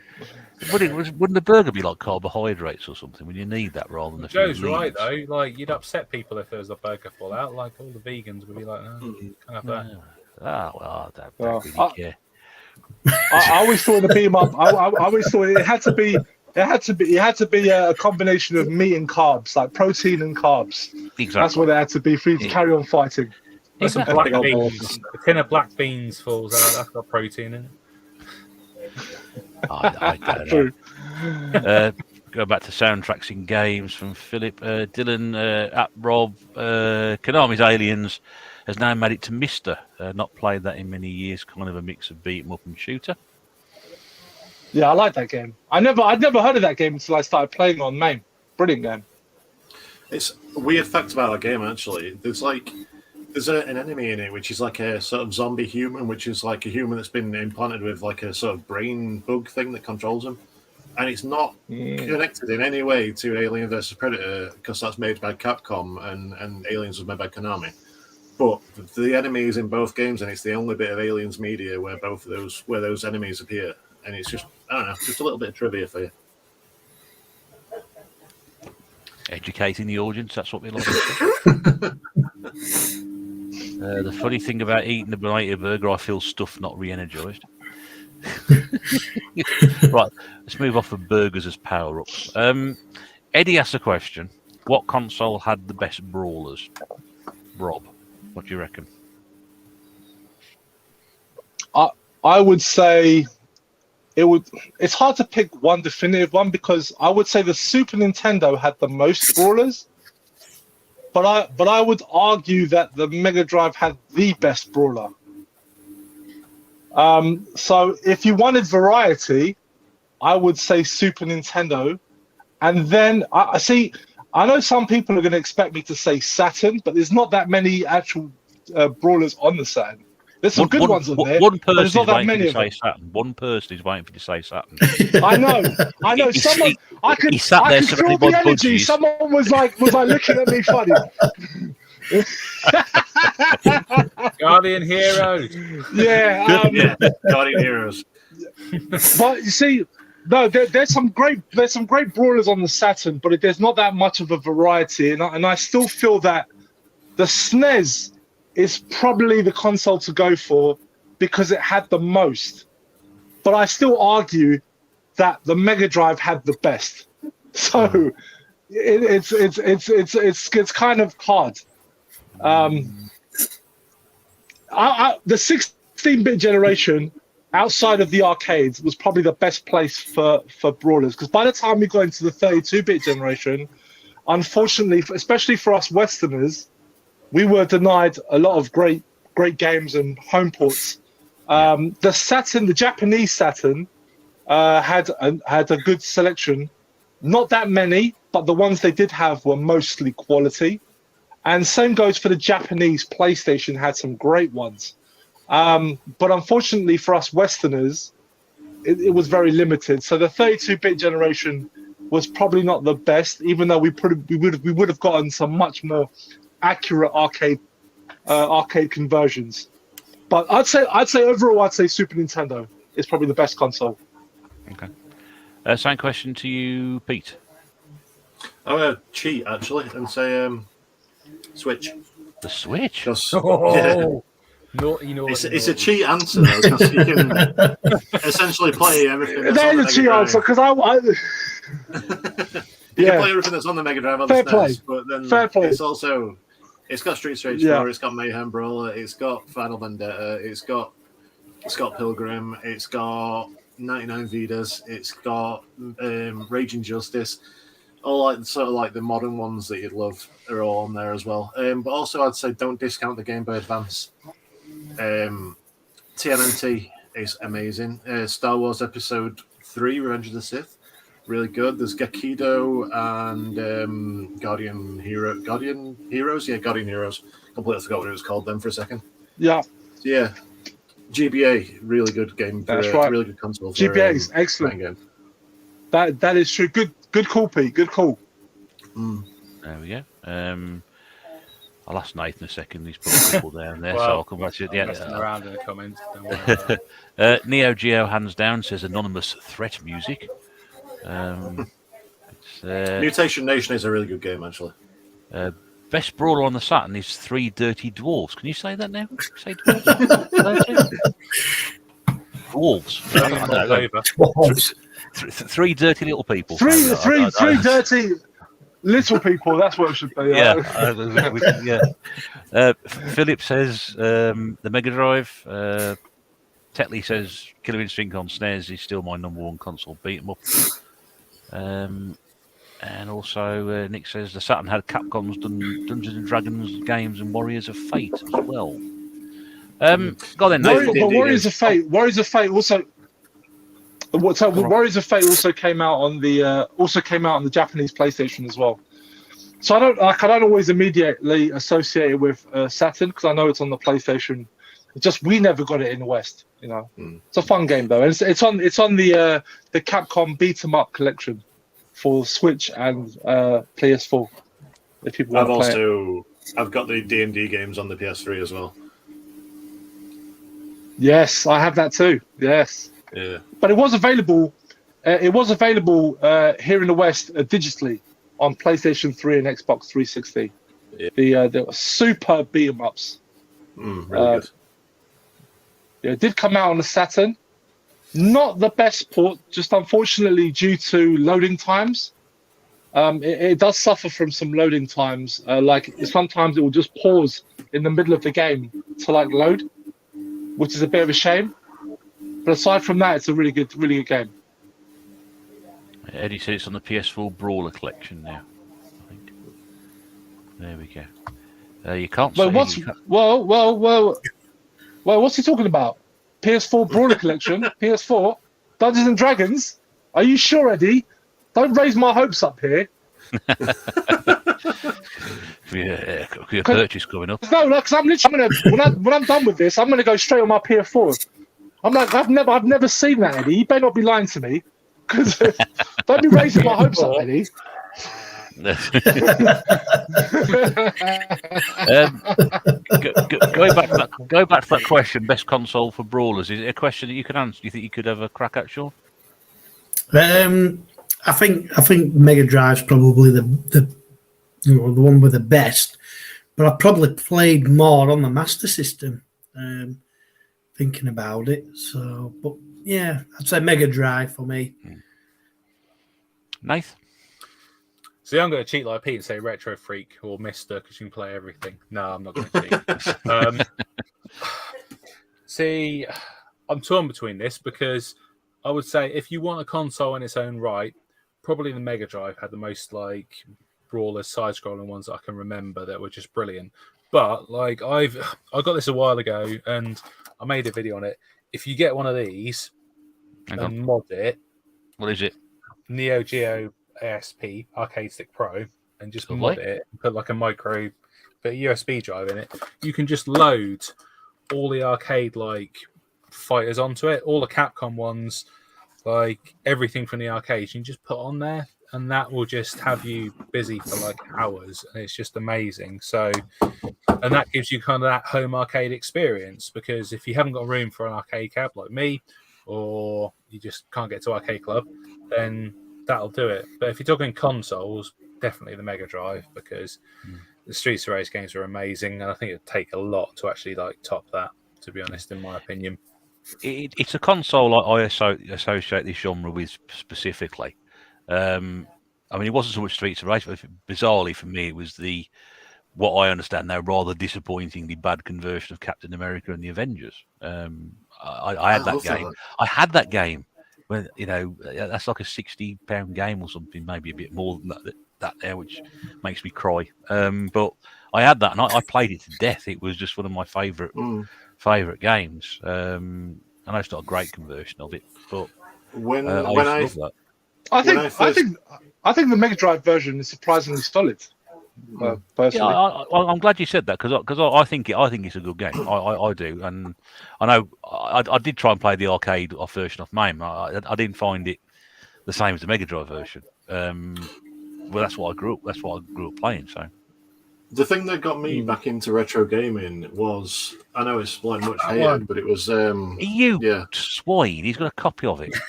Has he got the manual? Has he got the manual? Don't say he's got the manual. It has. Oh, you don't want to know how much I paid for it either. So I don't want to know. Then Nathan was just showing a Captain America and the Avengers Mega Drive copy, complete with hang tab and manual. And I think Rob said he's got one as well. Is that right? Yeah, mine's my childhood copy, because I had it as a kid. I still have my original copy. Does that any help? Love the game. Yeah, there we go. Hawkeye, Silver Surfer, Captain America, and Iron Man. And the Vision. Oh yeah, that's Vision. That's Vision. Yeah. Russ. It was. Yes, you are. No right. Silver Surfer there. Get your Russ. Well, I only host this. I've got no gaming experience whatsoever. This is the backdrop. Zoom in. I'm about to get my nerd glasses on here. That's White Vision.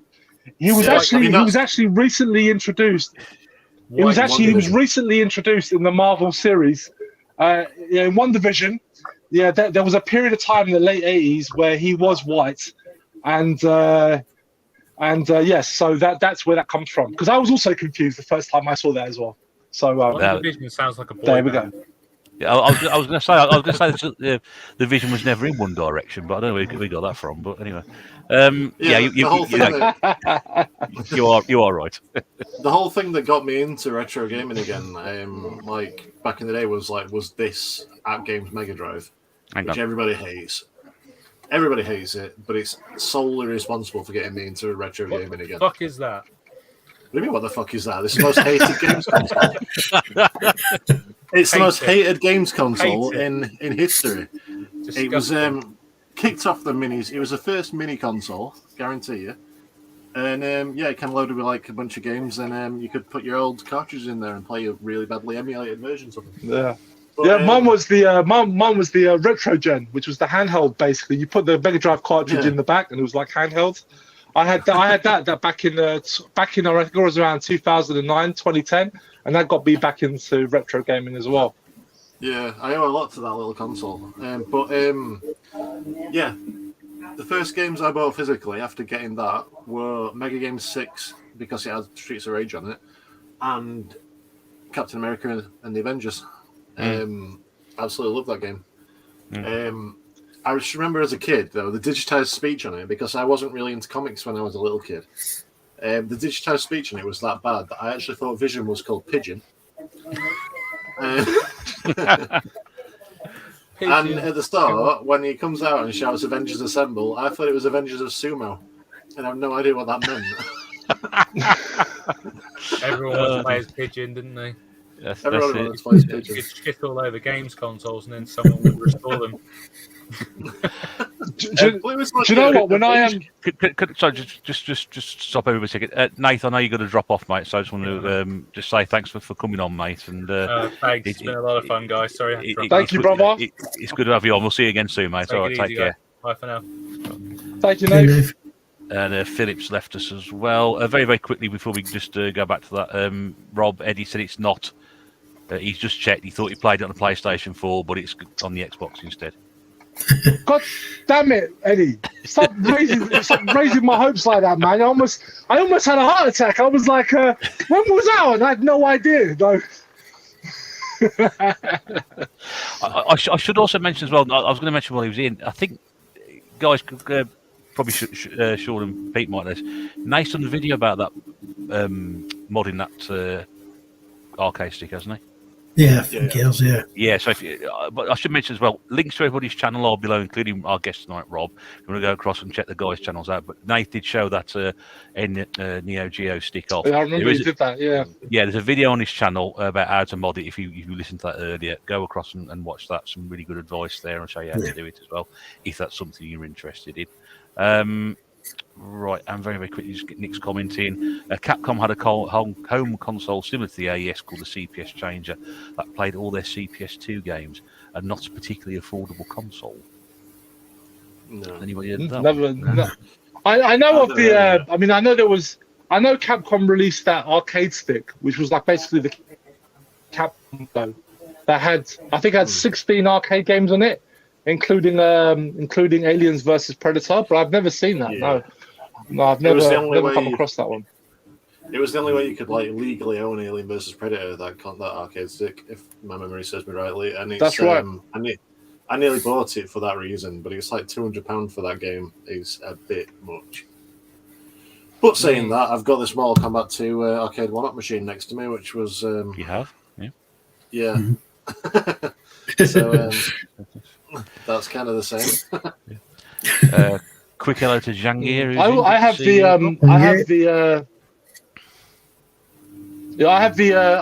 Sega that Sega mini console Jammer Cab. I forgot what it was called now. I've got it over here. It's got. I bought it for because it's the only way to officially own that one. That's exactly that one.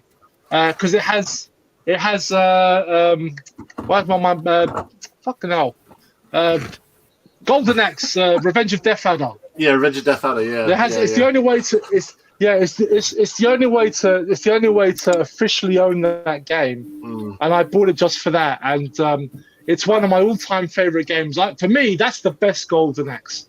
Is that game? I wouldn't call it the best. I absolutely adore that game. I wouldn't call it the best. It's the best, Pete. Shut up. It's unique. Like they're sort of like Mode 7 style graphics kind of thing. It's really weird. On the subject of beat 'em ups on that little machine, have you played? I love it. Have you played Arabian Fight? I have. It's unplayable to me. It's an interesting interesting experiment, but I find it unplayable. It is weird. Can't get on with it. It's weird. Visually it looks really nice though. Visually it looks really nice. With like the anime cutscene things leading you. Yeah. It's kind of, you know what, in a weird way, for me, it's kind of like the beat 'em up equivalent of like Space Ace and what's the other game? What's the other interactive one? Dungeon. What's it called? Dragon's Lair. Dragon's Lair. Where it's like it's basically a cartoon, but because it's a proper anime thing, you can't really play it. That's what to me Arabian Fight is, where it just looks so good and detailed, but like the gameplay is so limited because of it, because it's so detailed. I kind of, in a weird way, I kind of associate it. Yeah, it's Yeah, go on. the thing that got me. It's like the scaling of the sprites got me because, like, obviously it was Streets of Rage, Streets of Rage and stuff like that. When you press down, you kind of walk down to the bottom of the screen, but your sprites wouldn't scale up as if they were getting close to the camera. But with Arabian Fight, your sprites scale up as you get close to the camera, so you end up with like massive people at the front of the screen, and then tiny people. That's at the back, right. It's really weird. It looks really mental. It was a good idea, but it was just. Why? It was, listen, but it was experimental. That sometimes they have to try these things to just, see if it works or not. Yeah. I want to quote Jeff Goldblum in Jurassic Park. The scientists spent too much time wondering if they could and not if they should. Yeah. There we go. Yeah. No one has mentioned Shaq Fu, says James. There's a very good reason for that. Shaq Fu: Legend Reborn, though, is really good. It's I mean, look, it's okay. It's the Legend Reborn. What noise was that? I mean, look. When you've got games like Streets of Rage 4, Final Vendetta, Mayhem Brawler, why would you play Shaq Fu Reborn? It's fine. It's fine. Yeah. I own it. It's fine. It's good just to have the Barack Obama DLC. I mean, who doesn't want to play as Barack Obama and kick some ass? But it's just.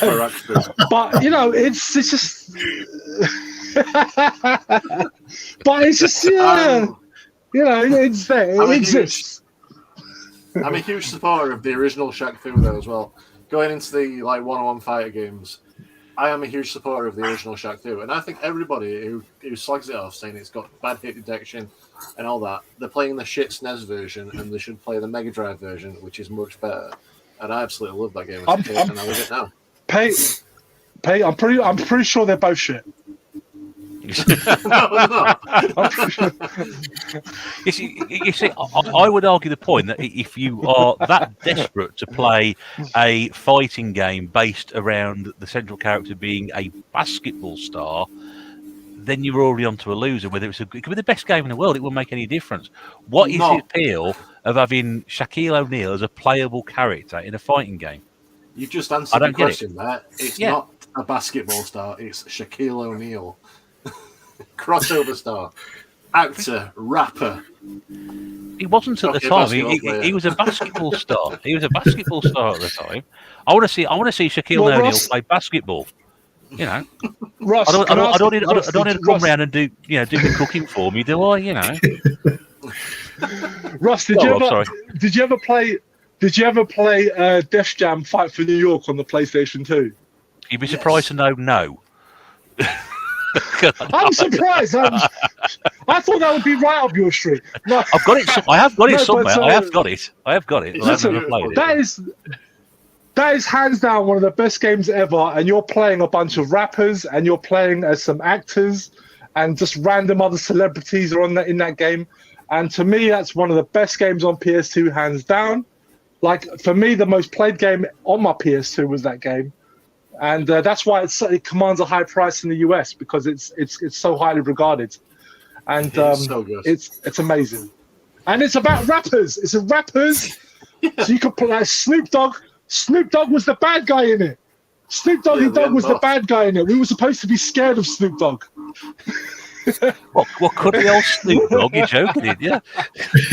He's too right. He's too right. I remember Busta Rhymes and Fat Joe. Who's not going to be scared of Fat Joe? I'd be scared of Fat Joe.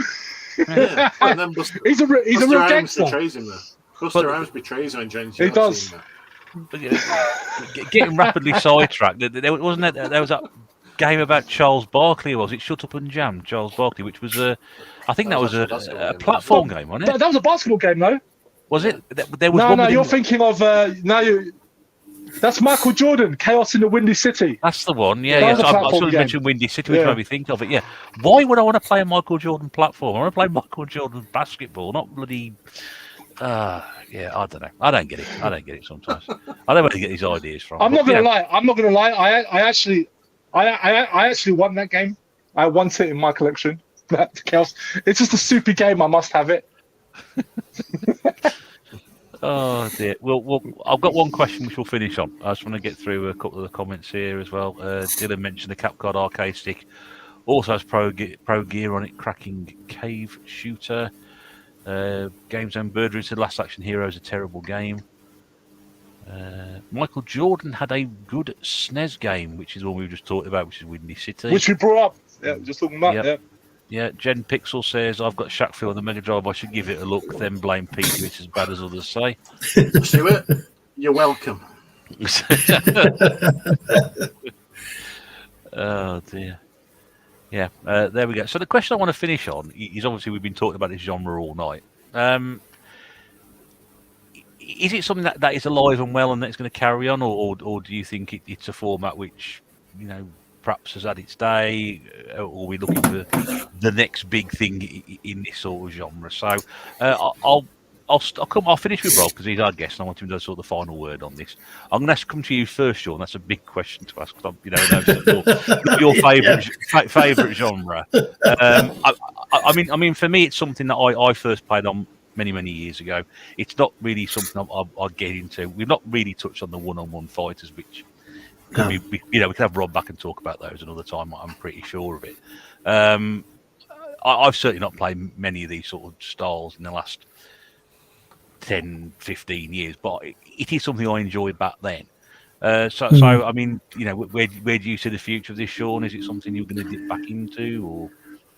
I don't know. To be honest, I think same as you. I enjoy the retro games, the retro beat 'em ups. Every so often go back to them. I've not played the Street of Rage 4, so I don't really know how the more modern ones feel and play. So, yeah, it could have a resurgence. I probably won't take that much of an interest, if I'm honest.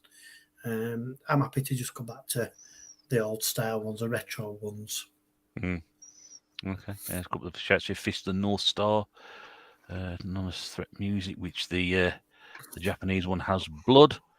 Last Battle as well on the Sega Mega Drive, which Shangier mentioned. I think it's been mentioned a couple of times by people in the comments tonight. What about you then, Pete? Is it a genre live and kicking, or does it need a kick up the arse? I hope it's alive and kicking. Like I said, last year we had a bit of like a resurgence with, like I said earlier, Shredder's Revenge and Final Vendetta coming out, like getting really, really big coverage. And like Shredder's Revenge especially, like topping a lot of people's Game of the Year lists. So I hope we ride that wave. This Toxic Crusaders is coming out at some point. It's not. I thought it was the same people who made Shredder's Revenge, but it's not. But it looks really sick, as like in the same vein as Shredder's Revenge. So yeah, I hope we kind of ride that wave and keep it going. 'Cause it's just really nice to see these games getting a lot of modern love. Just want to interject in myself here. Dylan said something about, was Fat Joe dead? And then he said he's thinking about Big Pun. I think he might be thinking about Joe Cool. But yeah, anyway, just a little diversion. Yeah, I really hope we keep the genre alive because I absolutely love it. Yeah, can't wait for Toxic Crusaders. And I hope there's more to come. Okay. Toxic Crusaders fighting climate change, no doubt. Yeah. Dylan says it's having a bit of a revival as late old franchises are coming back and new games are coming out too. Definitely seeing a renaissance. Rob, then, so same question to you: is it something which is still relevant, or is it belong in the past, a genre of time gone by?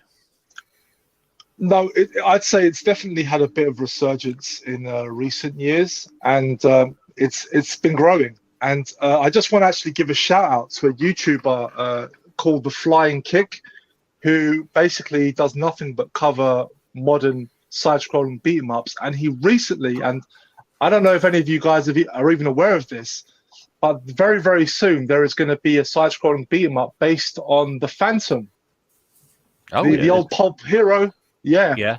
And the Flying Kick channel just very recently did an interview with the developer There's no gameplay footage at the moment, but there is screenshots available, so you can see the game for yourself, and it looks fantastic. It's colourful. It's based on the Phantom, and I do believe you can play as another character. So it's not just the Phantom. I think you can play as a couple of characters coming very, very soon as well. So stay tuned for that one. That looks amazing. I'm really looking forward to that. Pete already brought up the Toxic Crusaders cards, beat 'em up. Looks amazing. Can't wait for that one. And also, just a reminder to let people know, there's a new Double Dragon game coming out, which is getting a retail release. It's called Double Dragon Gaiden, I believe. Oh, right, okay. And it's already on. It's already available to pre. Yeah, it's already available on pre-order on Amazon. So it is coming to retail. So look out for that one as well. I've just put a quick link in the chat for anybody who wants to go across and check that channel. Rob just shouted out there. It is the right one. Flying Kick. There's a video about on there about the Phantom, so that's what that is. So I'll leave that on the screen for a few moments. But well done. Just 1 second. That one Like Dylan mentioned Slaps and Beans there at the end. I can't believe I forgot to mention that when I was on about the Switch. Slaps and Beans is fantastic. Everyone should play Slaps and Beans. It's really good. I have that. It's a weird one. It's such a weird IP. I mean, I know. Yeah, I know. We have to finish up very soon, but I've got to say that is the most random IP to choose to like ever make like a beat 'em up of any game off. Like, it's like even if they made like a Laurel and Hardy side-scrolling beat 'em up, that would make more sense than this one. I'd play that. I'd play that. Oh, that's definitely. I'd play it too. Yeah. It's Bud Spencer and Terence Hill who were like two actors, like an actor double acting from in Italy, I think it was, and they were like household names in Italy. And they're getting a sequel as well. Anywhere else. Is he getting a sequel? Yeah, Slaps and Beans is getting a sequel. They're getting a sequel. Slap and Beans sounds like my arse after a Mexican. Oh dear, yeah. I was going to say now, but yeah, I'll say this. Beat 'em ups have definitely made a comeback. There's definitely been a lot of interest because a lot of the developers now, they're around our age, so they all grew up on the same thing. So they're trying to bring it back, and it's been a great thing. And it's nice to see that there's been a few successes, because I've spoken to the guys at Bitmap Bureau asking about how Final Vendetta did, and they told me they did very well. So we are going to see a sequel to that, and of course, Shredder's Revenge was just a hit. So, Streets of Rage 4 again was a hit.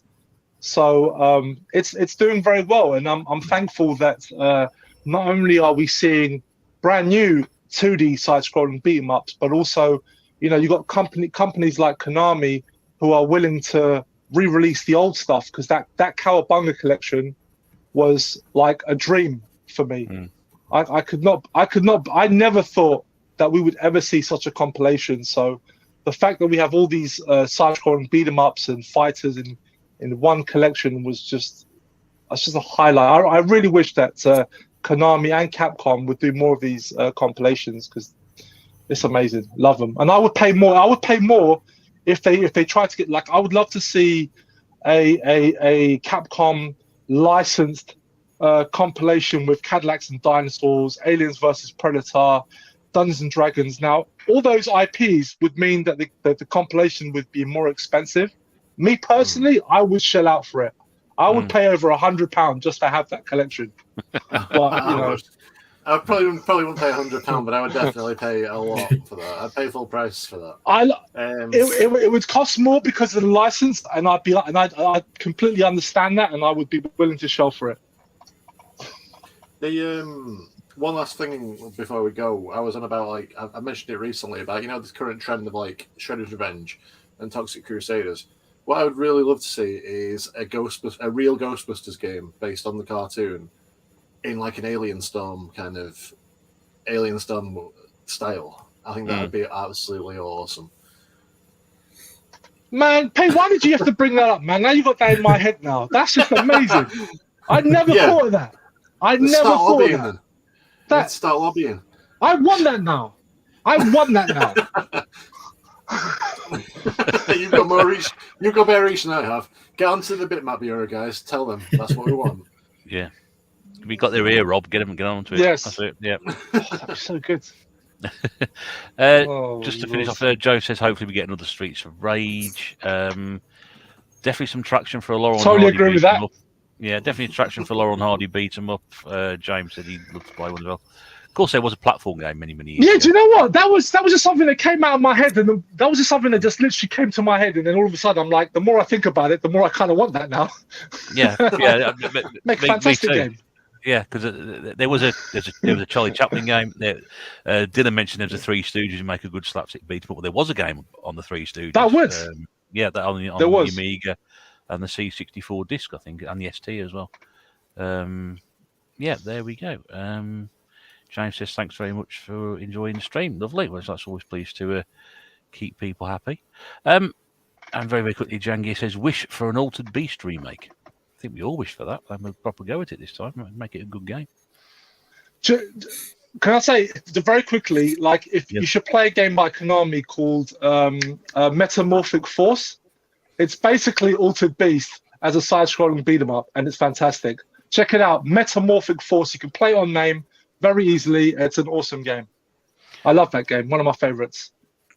Well, if anyone knows about these sort of things, Rob, it's you. So we'll hopefully somebody will go through that and see what it's like and give it a go. I hope you picked up Django anyway. Right, we've hit the 2 hour mark, so as we'd like to try and get done by then, I'm going to draw a line under that tonight. Once again, first of all, thanks to everybody in the comments for picking up on that. Sorry, I'm not going to get through all of them. I know a few people asked some questions we had to skip through, but obviously we were in-depth conversation and sort of going through bits and pieces tonight. So sorry we couldn't get to them all, but thanks to everybody who's left comments in there. Thanks to Nathan who left earlier. Thanks, Sean. I know you've been sitting there very patiently. like me at times, we've been sitting here tonight listening to this. But, as I always say, if we're sitting here listening, we're learning stuff. Understanding things a bit more about perhaps something that we don't know a huge amount ourselves. But I always appreciate you coming on, mate. I know you said earlier, you asked me yesterday, I don't really know anything about this. I'm just going to be sitting there. I said, well, me too, really. So there we go. But always appreciate you coming on. Pete, as always, thanks for giving up your time again. I know you've wanted to come on this one, and I know Rob wanted to get you on as well. So it's always good to have you on, mate. Thank you very much for your time again. As always, thank you for giving us the time. No, that's no problem. And to our special guest, the wonderful champion 2D Rob. And I said right at the very start, Rob's got this wonderful knowledge and know-how and on so many different things.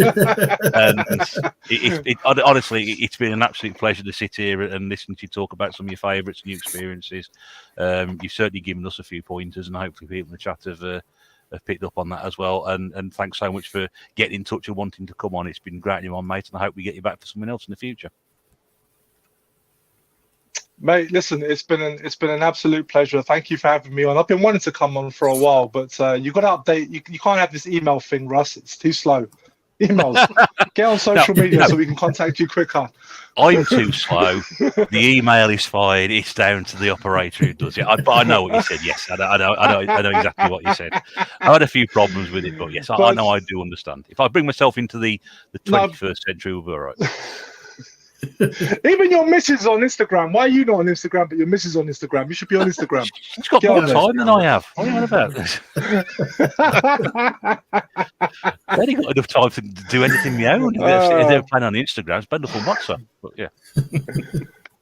Yeah, no, but I've had a fantastic time. I love chatting to you guys, and it's been a while since I've chatted to Pete as well. So I was looking forward to having a little banter with him as well. And I'm glad that Nath came on as well, because he wasn't originally planning to come on. I sort of spoke to him very briefly on Instagram earlier today, and he said he would make the effort to come on. So I was glad to see him here.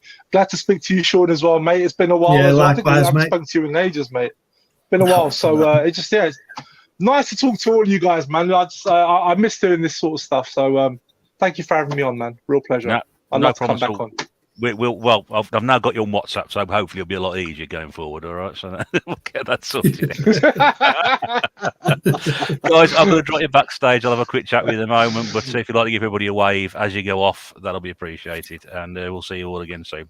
Take care, guys. Cheers. Thank you. Yeah, I know. I'm going to bring myself into the 21st century. Anyway, I hope you learned something tonight. I've learned a fair bit, as always, on these things, but I don't know a huge amount about it. Like I said, it's going to be one of those subjects which we can cross over into and talk about one-on-one fighters, side-scrollers, or whatever. Basketball beat-em-ups. Rapping beat 'em ups, yeah, I know. I know these games exist anyway. But I hope you've enjoyed that. And we will try and get Rob back and try and talk about it, try and expand it a little bit further to include things like the one-on-one fighters, which we've not really touched on tonight. But I hope you enjoyed it anyway.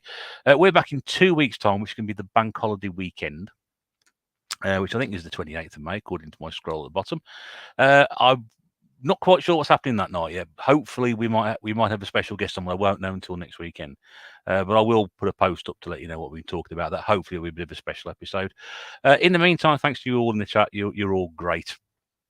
You really appreciate it. And we hope to see you back in 2 weeks' time. But in the meantime, I'll leave you in peace and say enjoy your week. And we'll see you again in a couple of weeks' time. But from the Gaming Pantry and the tNb Gaming Podcast, it's bye for now.